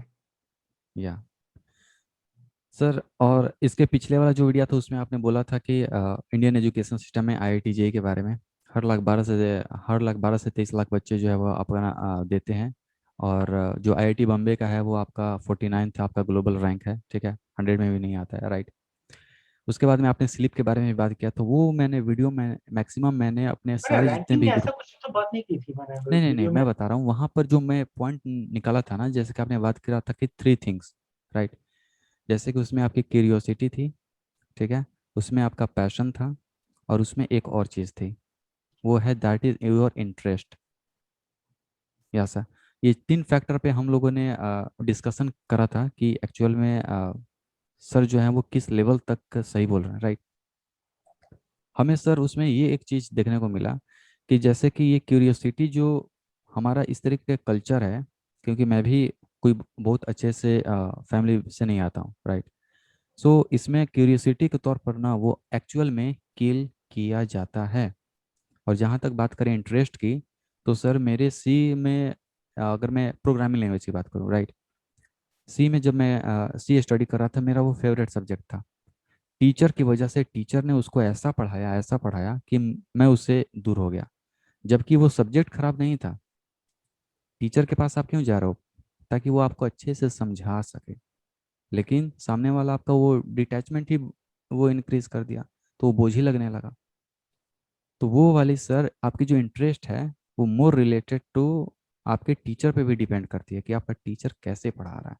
सही बात है। या तो जैसे कि सर आपने, जैसे कि लेट सपोज बिजनेस में आप स्टडी क्लास आप ले रहे हैं, ठीक है, तो इंटरेस्ट में मैं समझता हूँ कि इंटरेस्ट अगर आप सब्जेक्ट में इंटरेक्शन ज़्यादा करेंगे ना, ठीक है, इंटरेक्शन स्टोरी बनाएंगे, टीचर से सवाल पूछेंगे। मैं आपको एक और एग्जांपल दे रहा हूँ सर। फ्रॉम द बिगनिंग मैं बस सर बहुत ही क्यूरियस पर्सन था, राइट। और यहाँ पर जब मैं आया तो मैंने एक सवाल पूछा था, ठीक है, और जब मैं 7th क्लास में था तो एक सवाल पूछा था कि what is the difference between fraction and the division. Mathematics में सर मैं रामानुजन सर को काफ़ी ज़्यादा मानता हूँ, ठीक है। तो वहाँ पर मेरी वो चीज़ ना धीरे धीरे, और अभी भी मेरी मैथमेटिक्स काफ़ी अच्छा, और मैं चीज़ों को विजुअलाइज कर पाता हूँ, कैलकुलस को मैं विजुअलाइज करके अभी मतलब देख पाता हूँ। पहले वो सिचुएशन नहीं था। तो मैंने ये सवाल पूछा था, उस समय मेरे टीचर ने बोला था कि ये कैसा सवाल है, तुम्हें कुछ नहीं आता है, तुम जा करके पीछे बैठते हो, हमेशा बात करते हो। मैंने सवाल क्या किया कि डिफरेंस मुझे बताओ, और वो ऑटोमेटिक मुझे उल्टा लेकर मुझे ही डांट रहा है। तो वहां से मैथमेटिक्स में मेरा जो ग्राफ है 7th क्लास में ऊपर जा रहा था, थिंकिंग स्किल डेवलप हो रही थी। क्यूरियसिटी और रिसर्च माइंड डेवलप हो रहा था, धड़ाम से नीचे चला गया। तब जा करके पता चला, तब कई सालों बाद पता चला, जब यहाँ पर आ गया एनआईटी, तब पता चला कि एक्चुअल में अगर तुम्हें इंडियन कॉन्टेक्स्ट में कुछ करना है मेरे भाई, सबकी ये करना, ये सुनना बंद करो, अपना एफर्ट लगाना चालू करो। क्योंकि मेजोरिटी ऐसे सर हैं, आपके ऊपर लेवल लगा देते कि तुम काबिल ही नहीं हो। राइट।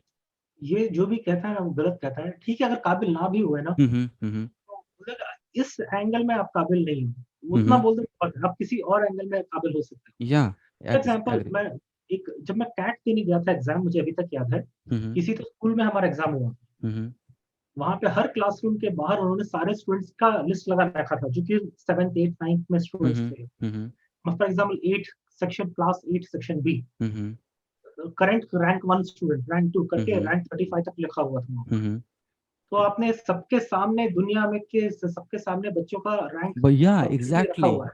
ये सर सही तो नहीं है। आप जो अब और 38 स्टूडेंट्स हैं, कोई ना कोई तो 38 होगा ही। या एग्री।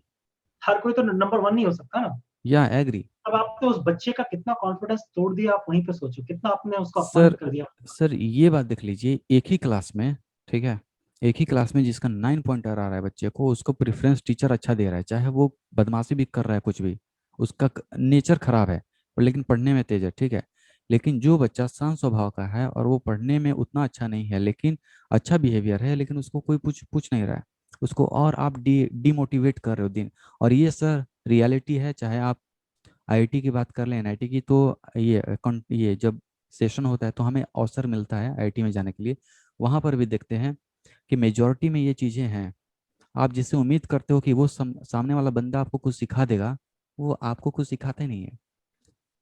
तो बस यही है कि देखो, अगर जो, बाय द वे, ये जो टीचर्स जिन लोगों ने फर्स्ट से लेके 35th रैंक या लिया, एग्री। इन टीचर्स ने कौन सा नोबेल प्राइज जीत के रखा है? सही बोल रहे, आप जो बिल्कुल। अपने बच्चे को दिखा रहे हो ना, आपने अपने लाइफ में क्या उखाड़ लिया है? हाँ, क्या उखड़ा है, बिल्कुल सही। तो क्यों बच्चे को अपमानित कर रहे हो बेकार में? या बिल्कुल। ऐसा नहीं, देखो, टीचर बनना बहुत अच्छी बात है, ये सर लेकिन ऐसा शिक्षक। भी नहीं है कि आप तो, लेकिन मैं उनको अपमानित नहीं करना चाह रहा हूँ। या एग्री। लेकिन ये भी है कि आप जिसको क्यों नीचा दिखा रहे हो, जबकि आपने खुद ने कौन सा बहुत बड़ा तोप उखाड़ के रखा है लाइफ में। यस सर, यस अभी सर। नॉर्मल इंसान हो, वो भी बच्चा ही नॉर्मल इंसान ही है। या सर। और सर इसमें एक मैं और पॉइंट ऐड करना चाहूँगा कि इंसान का हर एक पर्सन डिफरेंट होता है, उसका दिमाग का जो वायरिंग होता है according to psychology neuro scientist, ठीक है। सो मैं ये बुक्स मतलब स्टडी करते रहता हूँ, और तो मैंने ये पाया कि एवरी पर्सन जो होता है उसका दिमाग का वायरिंग अलग होता है, ठीक है। हमारे यहाँ पे रिसर्च मेथोडोलॉजी में समझाया ही नहीं जाता, या फिर स्टडी में हमें ये बताया ही नहीं जाता कि सामने वाले को समझाना कैसे है। अगर एक स्टूडेंट खड़ा होकर क्लास में अगर आपसे कुछ पूछता है, आपको और नहीं आता है, तो यहाँ के टीचर का जनरल रिस्पॉन्स होता है, अच्छे टीचर होते हैं तो बोल देते हैं कि ठीक है हम पढ़कर बता देंगे। मेजॉरिटी टीचर यही बोलते हैं, वो आपको उल्टा ही वो सवाल पूछने चालू कर देंगे, ताकि वो आप डाइवर्ट हो जाओ और वो आप सवाल ना करो उनसे। तो ये एक रियलिटी है। तो साइकोलॉजिकल कॉन्टेक्स्ट भी आपको पढ़ाना पड़ेगा कि आपके इंसान का दिमाग, ब्रेन कैसे विकसित होता है, और वहाँ पर आपको ये पता होना चाहिए। क्योंकि अगर मैं बात करूं सर, माँ के गर्भ से 2 महीने से लेकर के 8 साल के, और सॉरी 9 साल का जो उम्र होता है, उसमें आपके न्यूरॉन्स की जो हायर स्पीड में डेवलपमेंट होता है, उस समय आप कोई भी चीज़ अगर सीखते हैं तो आपकी लर्निंग कैपेबिलिटी ज़्यादा होती है, ठीक है। उसके बाद में आपका रिस्पॉन्स सिस्टम जनरेट होता है, जैसे कि अगर आप मैथमेटिक्स सब्जेक्ट को देखते हैं तो वो बहुत सारे स्टूडेंट को हार्ड लगता है। वो रिस्पॉन्स सिस्टम जनरेट होता है कब? वही आपके स्टार्टिंग पीरियड में।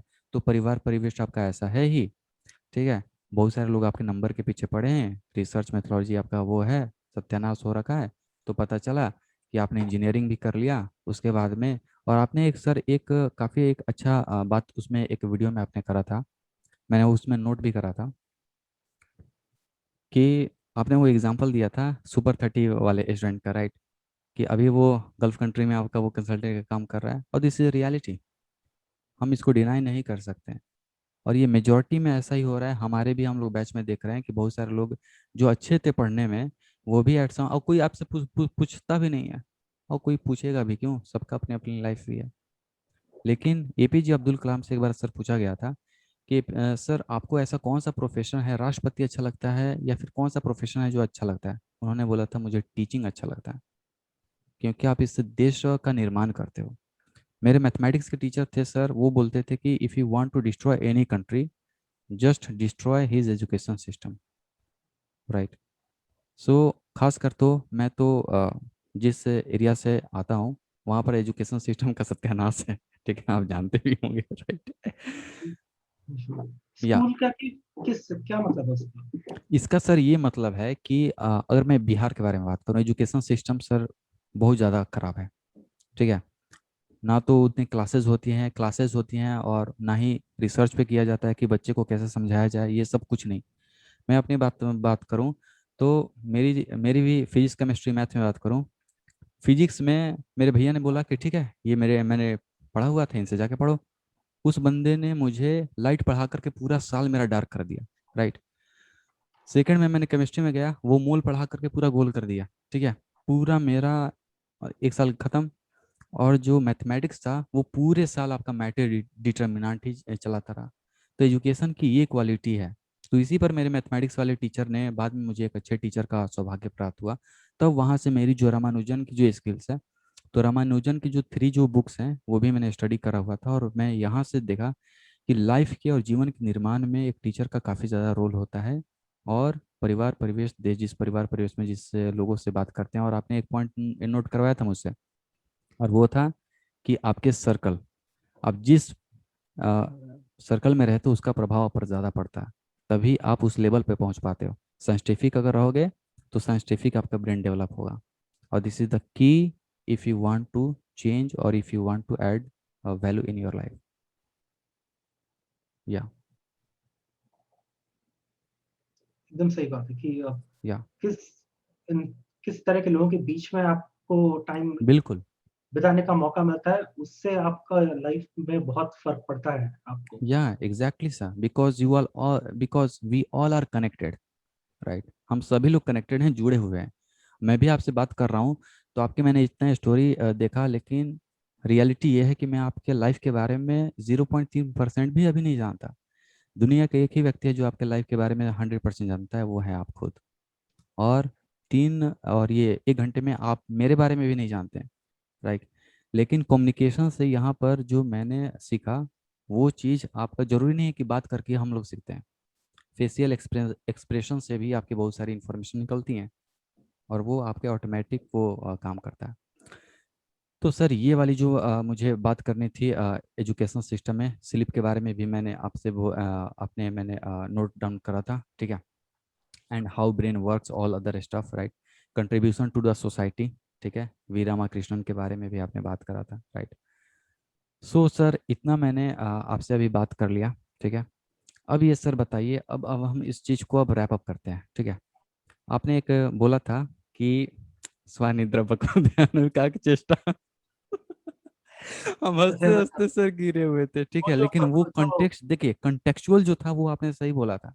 लोग यही मिस कर रहे हैं। एक्चुअल में हमें क्रिटिकल थिंकिंग आ ही नहीं पा रही है कि हम उस वे में, उस पर्सपेक्टिव पॉइंट ऑफ तो से नहीं सोचें। या वो एग्री? इंसिडेंट ये था कि वहाँ के जो हम्म आईआईटी कोचिंग के जो टीचर थे, हम्म उन्होंने हम्म वो संस्कृत का एक श्लोक सुना दिया, हम्म। "काप चेष्टा बको ध्यानम" समथिंग समथिंग जो भी था, स्वानिद्रा। कि देखो कुत्ते की तरह सो के तुरंत अलर्ट या हो जाओ, ये या वो करके। एग्री। तो मैंने अपने वीडियो में यही कहा था कि देखो कुत्ते हम्म की तरह मत सो, घोड़े हम्म। बेच के सो आराम से, घोड़े अच्छे बेच से के, नींद निकालो। Exactly exactly. क्योंकि ये जो श्लोक जिनके लिए था वो राजकुमार के या बच्चे जो कि एग्री। वॉरियर की ट्रेनिंग ले रहे थे। या आप युद्ध कॉन्टेक्चुअल भूमि में थिंकिंग घोड़े करो ना। बेच के नहीं सो सकते।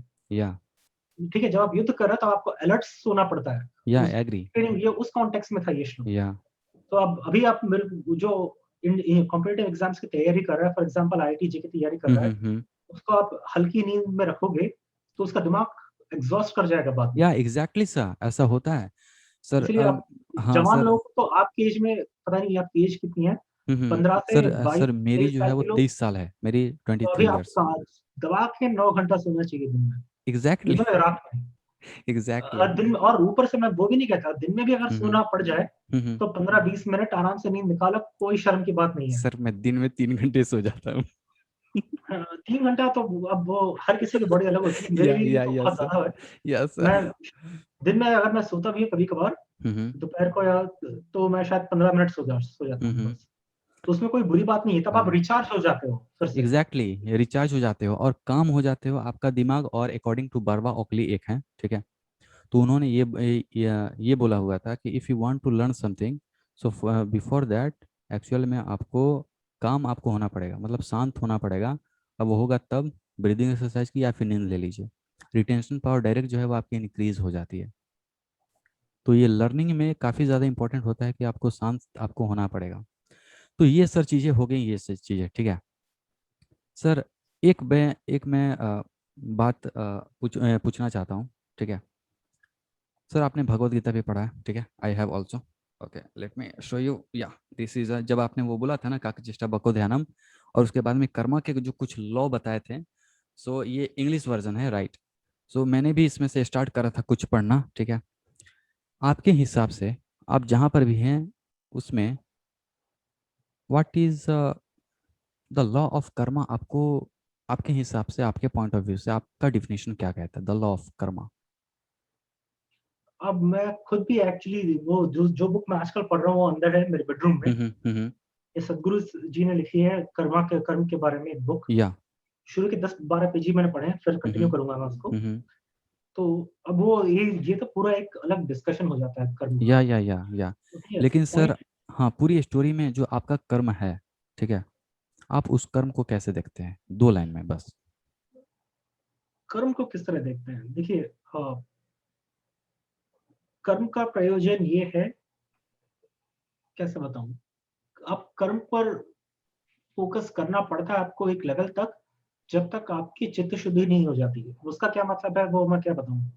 नहीं सर, अ, तो हाँ, एक नेक्स्ट उसके देखिए बाद। आध्यात्मिक कॉन्टेक्स्ट में अगर देखा जाए, हम्म तो अगर आपको देखिए हिंदुइज़्म में भी लार्जली ऐसे 3 तरह के स्कूल्स ऑफ थॉट हैं कहने हम्म के लिए। हम्म एक है द्वैत, हम्म कि द्वैत मतलब 2, या जो कि फॉर एग्ज़ाम्पल इस्कॉन वाले फॉलो करते हैं, इसका होने वाला है, या कि एग्री, द्वैत मतलब वो भगवान, हम इंसान, हमारा काम है उनका भजन करना। या एग्री, ये द्वैत है, 2 हो गए। या ये उसके अपोज़िट एंड में अदर एक्सट्रीम व्यू है कि अद्वैत, ओके, जो कि शंकराचार्य जी ने प्रोपेगेट किया था। जी, उन्होंने यस प्रोपेगेट सर, नहीं किया था, उन्होंने उसको कंटिन्यू किया था। या कंटिन्यू किया और था, वो यस सर, फिलॉसफी अद्वैत की, या कि जीव और ब्रह्म ऐक्यम, या एकम, या ठीक है? तो वो शरीर और मन और उसके लेवल पे बात नहीं कर रहा, आत्मा के लेवल पे परमात्मा और जीवात्मा एक ही है।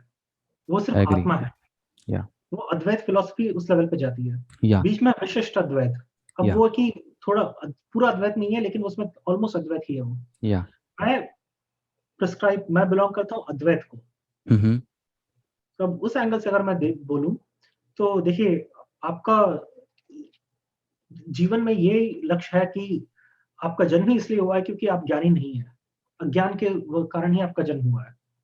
क्योंकि शरीर भी होता है, स्थूल शरीर होता है, सूक्ष्म शरीर होता है, कारण शरीर होता है और फिर आत्मा होती है। हम्म अब उतना उतना डिटेल में कुछ डिस्कशन करने की ज़रूरत नहीं है। या हमें अपने कर्मों से ऊपर उठना है। कर्म आपको धर्म के अनुसार इसलिए करने हैं ताकि आपकी चित्त शुद्धि हो सके और ज्ञान प्राप्त करने की योग्यता प्राप्त कर सकें। क्या बात है, जब आपको ब्रह्म ज्ञान दिया जाएगा तो गुरु से, तब आप, अगर मैं आपको आके वो ज्ञान दे दूँ, आप नहीं समझ पाएँगे। फॉर एग्ज़ाम्पल या एग्री, मैं आपको अपना रिसर्च पेपर पकड़ा दूँगा अपने या फ़ील्ड का, आपको कुछ समझ नहीं आएगा। या क्योंकि आपने योग्यता ही नहीं है अभी तक। बिल्कुल, मुझे अब कोई केमिस्ट्री का या फार्मेसी का या मटेरियल साइंस का कोई पेपर पकड़ा दे, रिसर्च पेपर, मेरी समझ में नहीं आने वाला। बोलेंगे इसको एग्जैक्टली, रिव्यू करो, मैं क्या रिव्यू करूँगा? मुझे नहीं अकल उस उतनी, वो मेरा या फील्ड ही नहीं है। या तो क्योंकि मेरे उसमें ट्रेनिंग नहीं है, योग्यता नहीं है, तो मैं उसको जस्ट वो सीख नहीं सकता मैं, या उसमें एग्री, कंटिन्यू नहीं कर सकता। यस सर, तो इसी तरह आध्यात्मिक जीवन में भी आपको योग्यता प्राप्त करनी होती है, ताकि जब आपको ज्ञान दिया जाए, आप ज्ञान को ले भी सकें। या वो वो योग्यता प्राप्त करने के लिए आपको चित्त शुद्धि करनी होती है, जिसमें आपकी 6 वासना होती है, काम, क्रोध, लोभ, मद, मात्सर्य। हम्म अ, काम, क्रोध, लोभ, मद, मात्सर्य, शायद 5 हैं, 6 ओके 6 थे शायद, 1 भूल रहा हूँ मैं। ओके, ठीक है? तो जब आप इन सब से आप हटा सकते हैं इन सारे हम्म बुराइयों को, हम्म वो होता है कर्म योग के द्वारा। या कर्म योग का प्रयोजन यही है कि आपको समझना चाहिए कि मैं आत्मा जो है, वो जो मेरा सच्चा नेचर है, वो कर्म नहीं करता कभी। वो वो ना कर्म करता है, ना भोगता है। तो उस वो लेवल पे जाने के लिए आपको वो समझने के लिए, ज्ञान योग्यता प्राप्त करने के लिए गीता में कहा गया है, निष्काम कर्म की बात कही गई है। एग्जैक्टली सर, एग्री, ये जो निष्काम कर्म वाला है ना, मुझे तकरीबन 2 से 3 महीने समझने में लग गए थे तब बात, क्योंकि मेरे पास वो एक्सपीरियंस नहीं था उस समय एक्चुअल में बात करूँ तो। लेकिन जब कुछ चीज़ें ट्रमेटिक मेरे भी लाइफ में हुई तब मुझे पता चला कि नहीं, ये चीज़ सही था। चिंता जो था वो इससे नहीं रहती है। निष्काम करने से आप फल के बारे में नहीं, जब कर्म यानी कि कर्म मतलब कि आप कर्म की फ्रीक्वेंसी बढ़ा देते हैं, ठीक है, तो कर्म की फ्रीक्वेंसी बढ़ेगा, प्रोबेबिलिटी है, मैथमेटिक्स भी ये बोलता है कि आपकी ऑटोमेटिक वो इंक्रीज हो ही जाएगा। या तो और निष्काम कर्म के बारे में एक और बात है कि आप जो भी कर्म करें, वो ईश्वर को अर्पित कर दें कि या मैंने ईश्वर तुम्हारे को लिए इतना अर्पित किया, तुमने करो। मेरे लिए क्या किया? नहीं। या तो उसके ऊपर भी एक फिलॉसफी बहुत डीप जा सकते हैं। या फिलोसफी या तो अब उतना ये, लेकिन ये है कि अगर किसी को इन चीज़ों के बारे में जानना है, हम्म तो और सिंपल सरल मज़ाक के भाषा में ऐसा कि आपको बहुत प्रेशर ना लगे, हम्म तो स्वामी अनुभवानंद सरस्वती जी हैं, हम्म उनका एक यूट्यूब चैनल है। Yes sir, I know that. उसमें उन्होंने बहुत वीडियोज़ इसी के बारे में बनाए हुए हैं। या वो आप चलते-चलते कहीं भी आप सुन सकते हैं वो सब। या उसमें वो ज़्यादा अच्छा समझा लेंगे वो लोग या वो आपको। सो लेकिन एक या एक ही हाँ। बात मैं कहना चाहूँगा, हम्म हम्म दुनिया को तो मैं बेवकूफ़ बना रहा हूँ कि चलो मैं प्रोफ़ेसर हूँ, पीएचडी हूँ, पता नहीं ये सब क्या-क्या है। बिल्कुल। अगर मैंने लाइफ़ में एक ढंग का काम किया है, हम्म तो मैंने गीता को छुआ है। क्या बात है सर, इसके एग्री हूँ। अलावा मेरी लाइफ़ में मैंने ऐसा कुछ भी ऐसा काम नहीं किया, जो कि मुझे लगता है कि उससे कंपैरिज़न कर सकते हैं आप। एग्जैक्टली और सर आपने इसमें भी बोला हुआ था कि अगर आपको 1 करोड़ की सैलरी लग रही है तो आपका सेल्फ अचीवमेंट है, ठीक है, आप कंट्रीब्यूशन क्या कर रहे हो वास्तविकता में। जबकि हाँ, आपके तो जीवन की वैल्यू बढ़ती है दूसरों के अगर कंट्रीब्यूट कर रहे हो सोसाइटी में, उससे होती है आपकी। हुँ, या तो सर इतना सारा मैंने बात कर लिया, ठीक है। अब अभी आप मुझे लास्ट अब बताइएगा, ठीक है। मैंने आपसे जितना सीखा मैंने आपको बता दिया नोट डाउन करके, आपने मुझसे क्या सीखा। सबसे पहले मुझे 2 चीज़ें, ज़्यादा कितना बोलूँगा मैं आपसे, बस 2 चीज़ें मैं बता सकता हूँ आपको कि अ, नंबर 1 कि एक शालीनता होती है इंसान की, हम्म गुड मैनर्स, हम्म ठीक है? जब आपने मुझे ईमेल किया था तो बड़ी तमीज़ से, इज़्ज़त से आपने मुझे कॉन्टैक्ट किया था। ओके। मैं लोगों को ये बताना चाहता हूँ कि जब आप कई चीज़ें लाइफ़ में आपको इसलिए मिल जाती हैं, क्योंकि आप में एक शालीनता और तमीज़ है आप में। या एग्री। ये आपको बहुत आगे लेके जाएगी, या ठीक है? मेरा इस मामले में मैं रिकमेंडेशन ये दे रहा हूँ जो भी सुन रहा है इसको, हम्म अगर लाइफ़ में एक काम कर दो ना, तो आप जी उसके जो अच्छा होगा ज़रूरी नहीं है, लेकिन आप बहुत सारी मुसीबतों को अवॉइड कर लोगे। क्या बात है। वो काम ये है कि गाली-गलौच ना करो, एग्जैक्टली। ठीक है? गालियाँ मत निकालो अपने या अपने मुँह से गालियाँ मत निकालो। या गालियाँ अभद्र भाषा का प्रयोग ना करो। तो इसका मतलब ये नहीं कि जो अभद्र भाषा का प्रयोग नहीं करता वो बड़ा सक्सेसफुल हो जाएगा, ये नहीं, या ऐसा नहीं है। ऐसा नहीं है। लेकिन या अभद्र भाषा एग्री। का जो उपयोग करता है, उसको नुकसान बहुत, अगर नहीं करते हो तो कम से कम आपको वो चीज़ आपकी बहुत नुकसानों से बचा लेगी आपको, या एग्री सर। ठीक है? सर मैं एक पॉइंट यहाँ पर ऐड करना चाहूँगा। अ, आज तक एनआईटी इलाहाबाद में किसी ने मुझसे गाली गलौज करके बात नहीं किया। उसका कारण है कि जो मेरी भाषा थी वो, मैंने कभी किसी को अगर किसी का नाम है उसके नाम से ही पुकारा। और इवन हॉस्टल में भी अगर मैं रहता था, किसी की हिम्मत नहीं होती थी कि अभिषेक से जा करके आप अरे तेरे करके आप बात कर लो, वो तुरंत कंप्लेन कर देगा आपकी। या तो एक तो बात ये है, दूसरी कि आपकी काफ़ी रेडियो वाली वॉइस है, शांत से, इज़्ज़त से बात करने की, हम्म तो वो बहुत कम लोगों में होती है, ओके। ठीक है? तो ये आपकी पॉडकास्ट वॉइस है एक तरह से, ओके। ठीक है? तो अ, ये 2 चीज़ें हैं, और भी बहुत कुछ होंगी, अ, या एग्री। लेकिन ठीक है, पॉइंट ये है कि ओवरऑल समरी मेरा यही रहेगा कि जब आप लोगों के साथ इज़्ज़त से पेश आएँगे ना, फॉर एग्ज़ाम्पल मैं अपना इंसिडेंट बता देता हूँ एक तो जल्दी से। हम्म एक एक ही साथ में मैंने 2 स्टूडेंट्स को क्लास पार्टिसिपेशन ग्रेड कम दिया था, ओके। क्योंकि उन्होंने इतना पार्टिसिपेशन दिखाया नहीं था क्लास में। ओके। एक स्टूडेंट ने मुझे बहुत गालियाँ देके ईमेल लिखा ओ माय गॉड। कि तुम मैनिपुलेटिव हो, पता नहीं क्या-क्या है, फलाना-ढिकाना। वही फिर बहुत गुस्से से उसने मुझे ईमेल लिखा, उस हम्म। लड़की ने। दूसरा एक बच्चा था, बंदा था, उसने मुझे शालीनता से ईमेल किया, मुझे आके मिला सामने क्या बात कि है। आपने मेरे पॉइंट्स क्यों काटे, आप थोड़ा मुझे फीडबैक दें ताकि मैं इम्प्रूव कर सकूँ। एग्जैक्टली। ठीक है?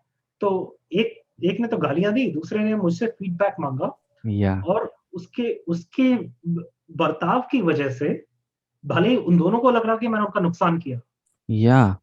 कम मार्क्स देकर, या। लेकिन कैसे उन लोगों ने हैंडल किया वो भी देखिए। या दूसरा जो एग्जैक्टली। बंदा था, उसको मैंने स्ट्रॉन्ग रिकमेंडेशन दिया बाद में, हम्म। जिसकी वजह से उसका जॉब भी लगा क्या बात है। और क्या मैंने बात उसको है। ऑनर कोड करके अवार्ड होता था मेरी पुरानी यूनिवर्सिटी में, उसके लिए भी नॉमिनेट किया, उसने वो ऑनर कोड भी जीता। क्या बात है। जब आपको नेगेटिव फीडबैक मिलता है ना, तो कई बार लोग लाइफ में क्या करते हैं कि गुस्सा हो जाते हैं कि यार दुखी हो जाते हैं। आप उसको मौके की तरह देखो कि अरे! शायद हो सकता है कि मैं नहीं देख पा रहा हूँ कि मैंने क्या गलत किया। या। और सर लेकिन या। हो सकता है कि वो एग्री। मुझे बताएँ एटलीस्ट कि आपने मेरे साथ ऐसा क्यों किया? कि मुझसे क्या गलती हुई? क्या मैं सीख सकता हूँ उससे? या सर। यही बात मैं अपने राय साहब के साथ भी मैं यही करता था। हम्म। वो अगर आपका काम अच्छा नहीं है, वो मुँह पे बोल देंगे। कई लोग दुखी हो जाते थे। मैं कभी भी दुखी नहीं हुआ, ना नाराज़ हुआ उनसे। हम्म। वो बोलते थे कि तुमने क्या कचरा लिखा है? तो मैं बोला अच्छा अगर आप कह रहे हैं कि मैंने कचरा लिखा है, तो मैंने कचरा ही लिखा होगा। आप मुझे क्षमा करें, मैं इसको देखूँगा कि मैंने आप ऐसा क्यों कह रहे हैं? क्या बात मैं सर, क्या पूछता था बात उनसे, है। क्या फिर बात है। अगली बार आके उससे थोड़ा बेटर करने की कोशिश करता था। और यही चीज है जो आपको सर ये उस लेवल पर लेकर गई। ठीक है। तो सर ये वाली जो आपने पॉइंट बोला ना, ये मुझे लगता है कि हर एक विद्यार्थी में होना चाहिए। अगर कोई आपसे ठीक है नंबर नहीं दिया, ठीक है, इम्प्रूवमेंट करेंगे, अगली बार करेंगे, अच्छा करेंगे। सर हमारे डिपार्टमेंट में एक ही प्रोफेसर हैं जो बहुत ज़्यादा स्ट्रिक्ट हैं। ठीक है। अ, लेकिन मैं उनकी क्लास में कभी नहीं डरा। ठीक है। पूरे क्लास की हालत टाइट हो जाती थी। फर्स्ट बेंच थर्ड कॉलम, मेरा सीट फिक्स था उसमें।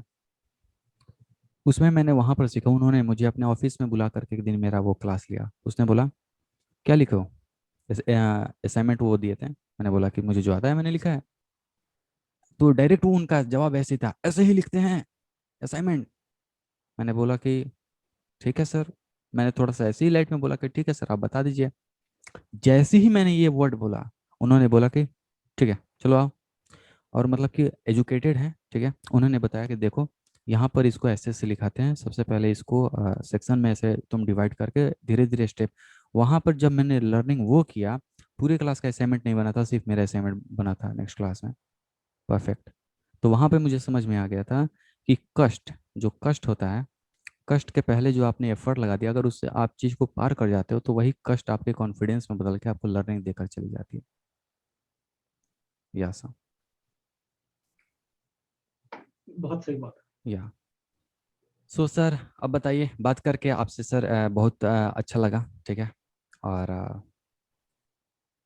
और सर पहले तो आप यहाँ पर आए और मैंने आपसे आज बहुत कुछ सीखा। ठीक है। तो इंडिया में 12:14 हो चुके हैं। ठीक है। चलिए।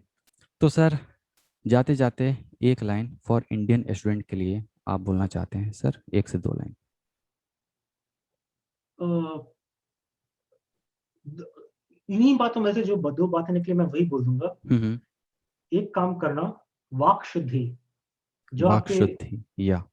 बातें निकलती हैं आपके मुँह से या राइटिंग में भी, ये नहीं कि मैं गाली नहीं देता इंसान को, लेकिन मैं लिख के मैं बोल दूँगा कि तेरी ब्ला, ब्ला, ब्ला, ब्ला, ब्ला। या। नहीं, या। नहीं, या। हर क वाक शुद्ध, उसमें शुद्धता लेकर आओ, अभद्रता से दूर रहो, ठीक है? और वो तो एक है ही।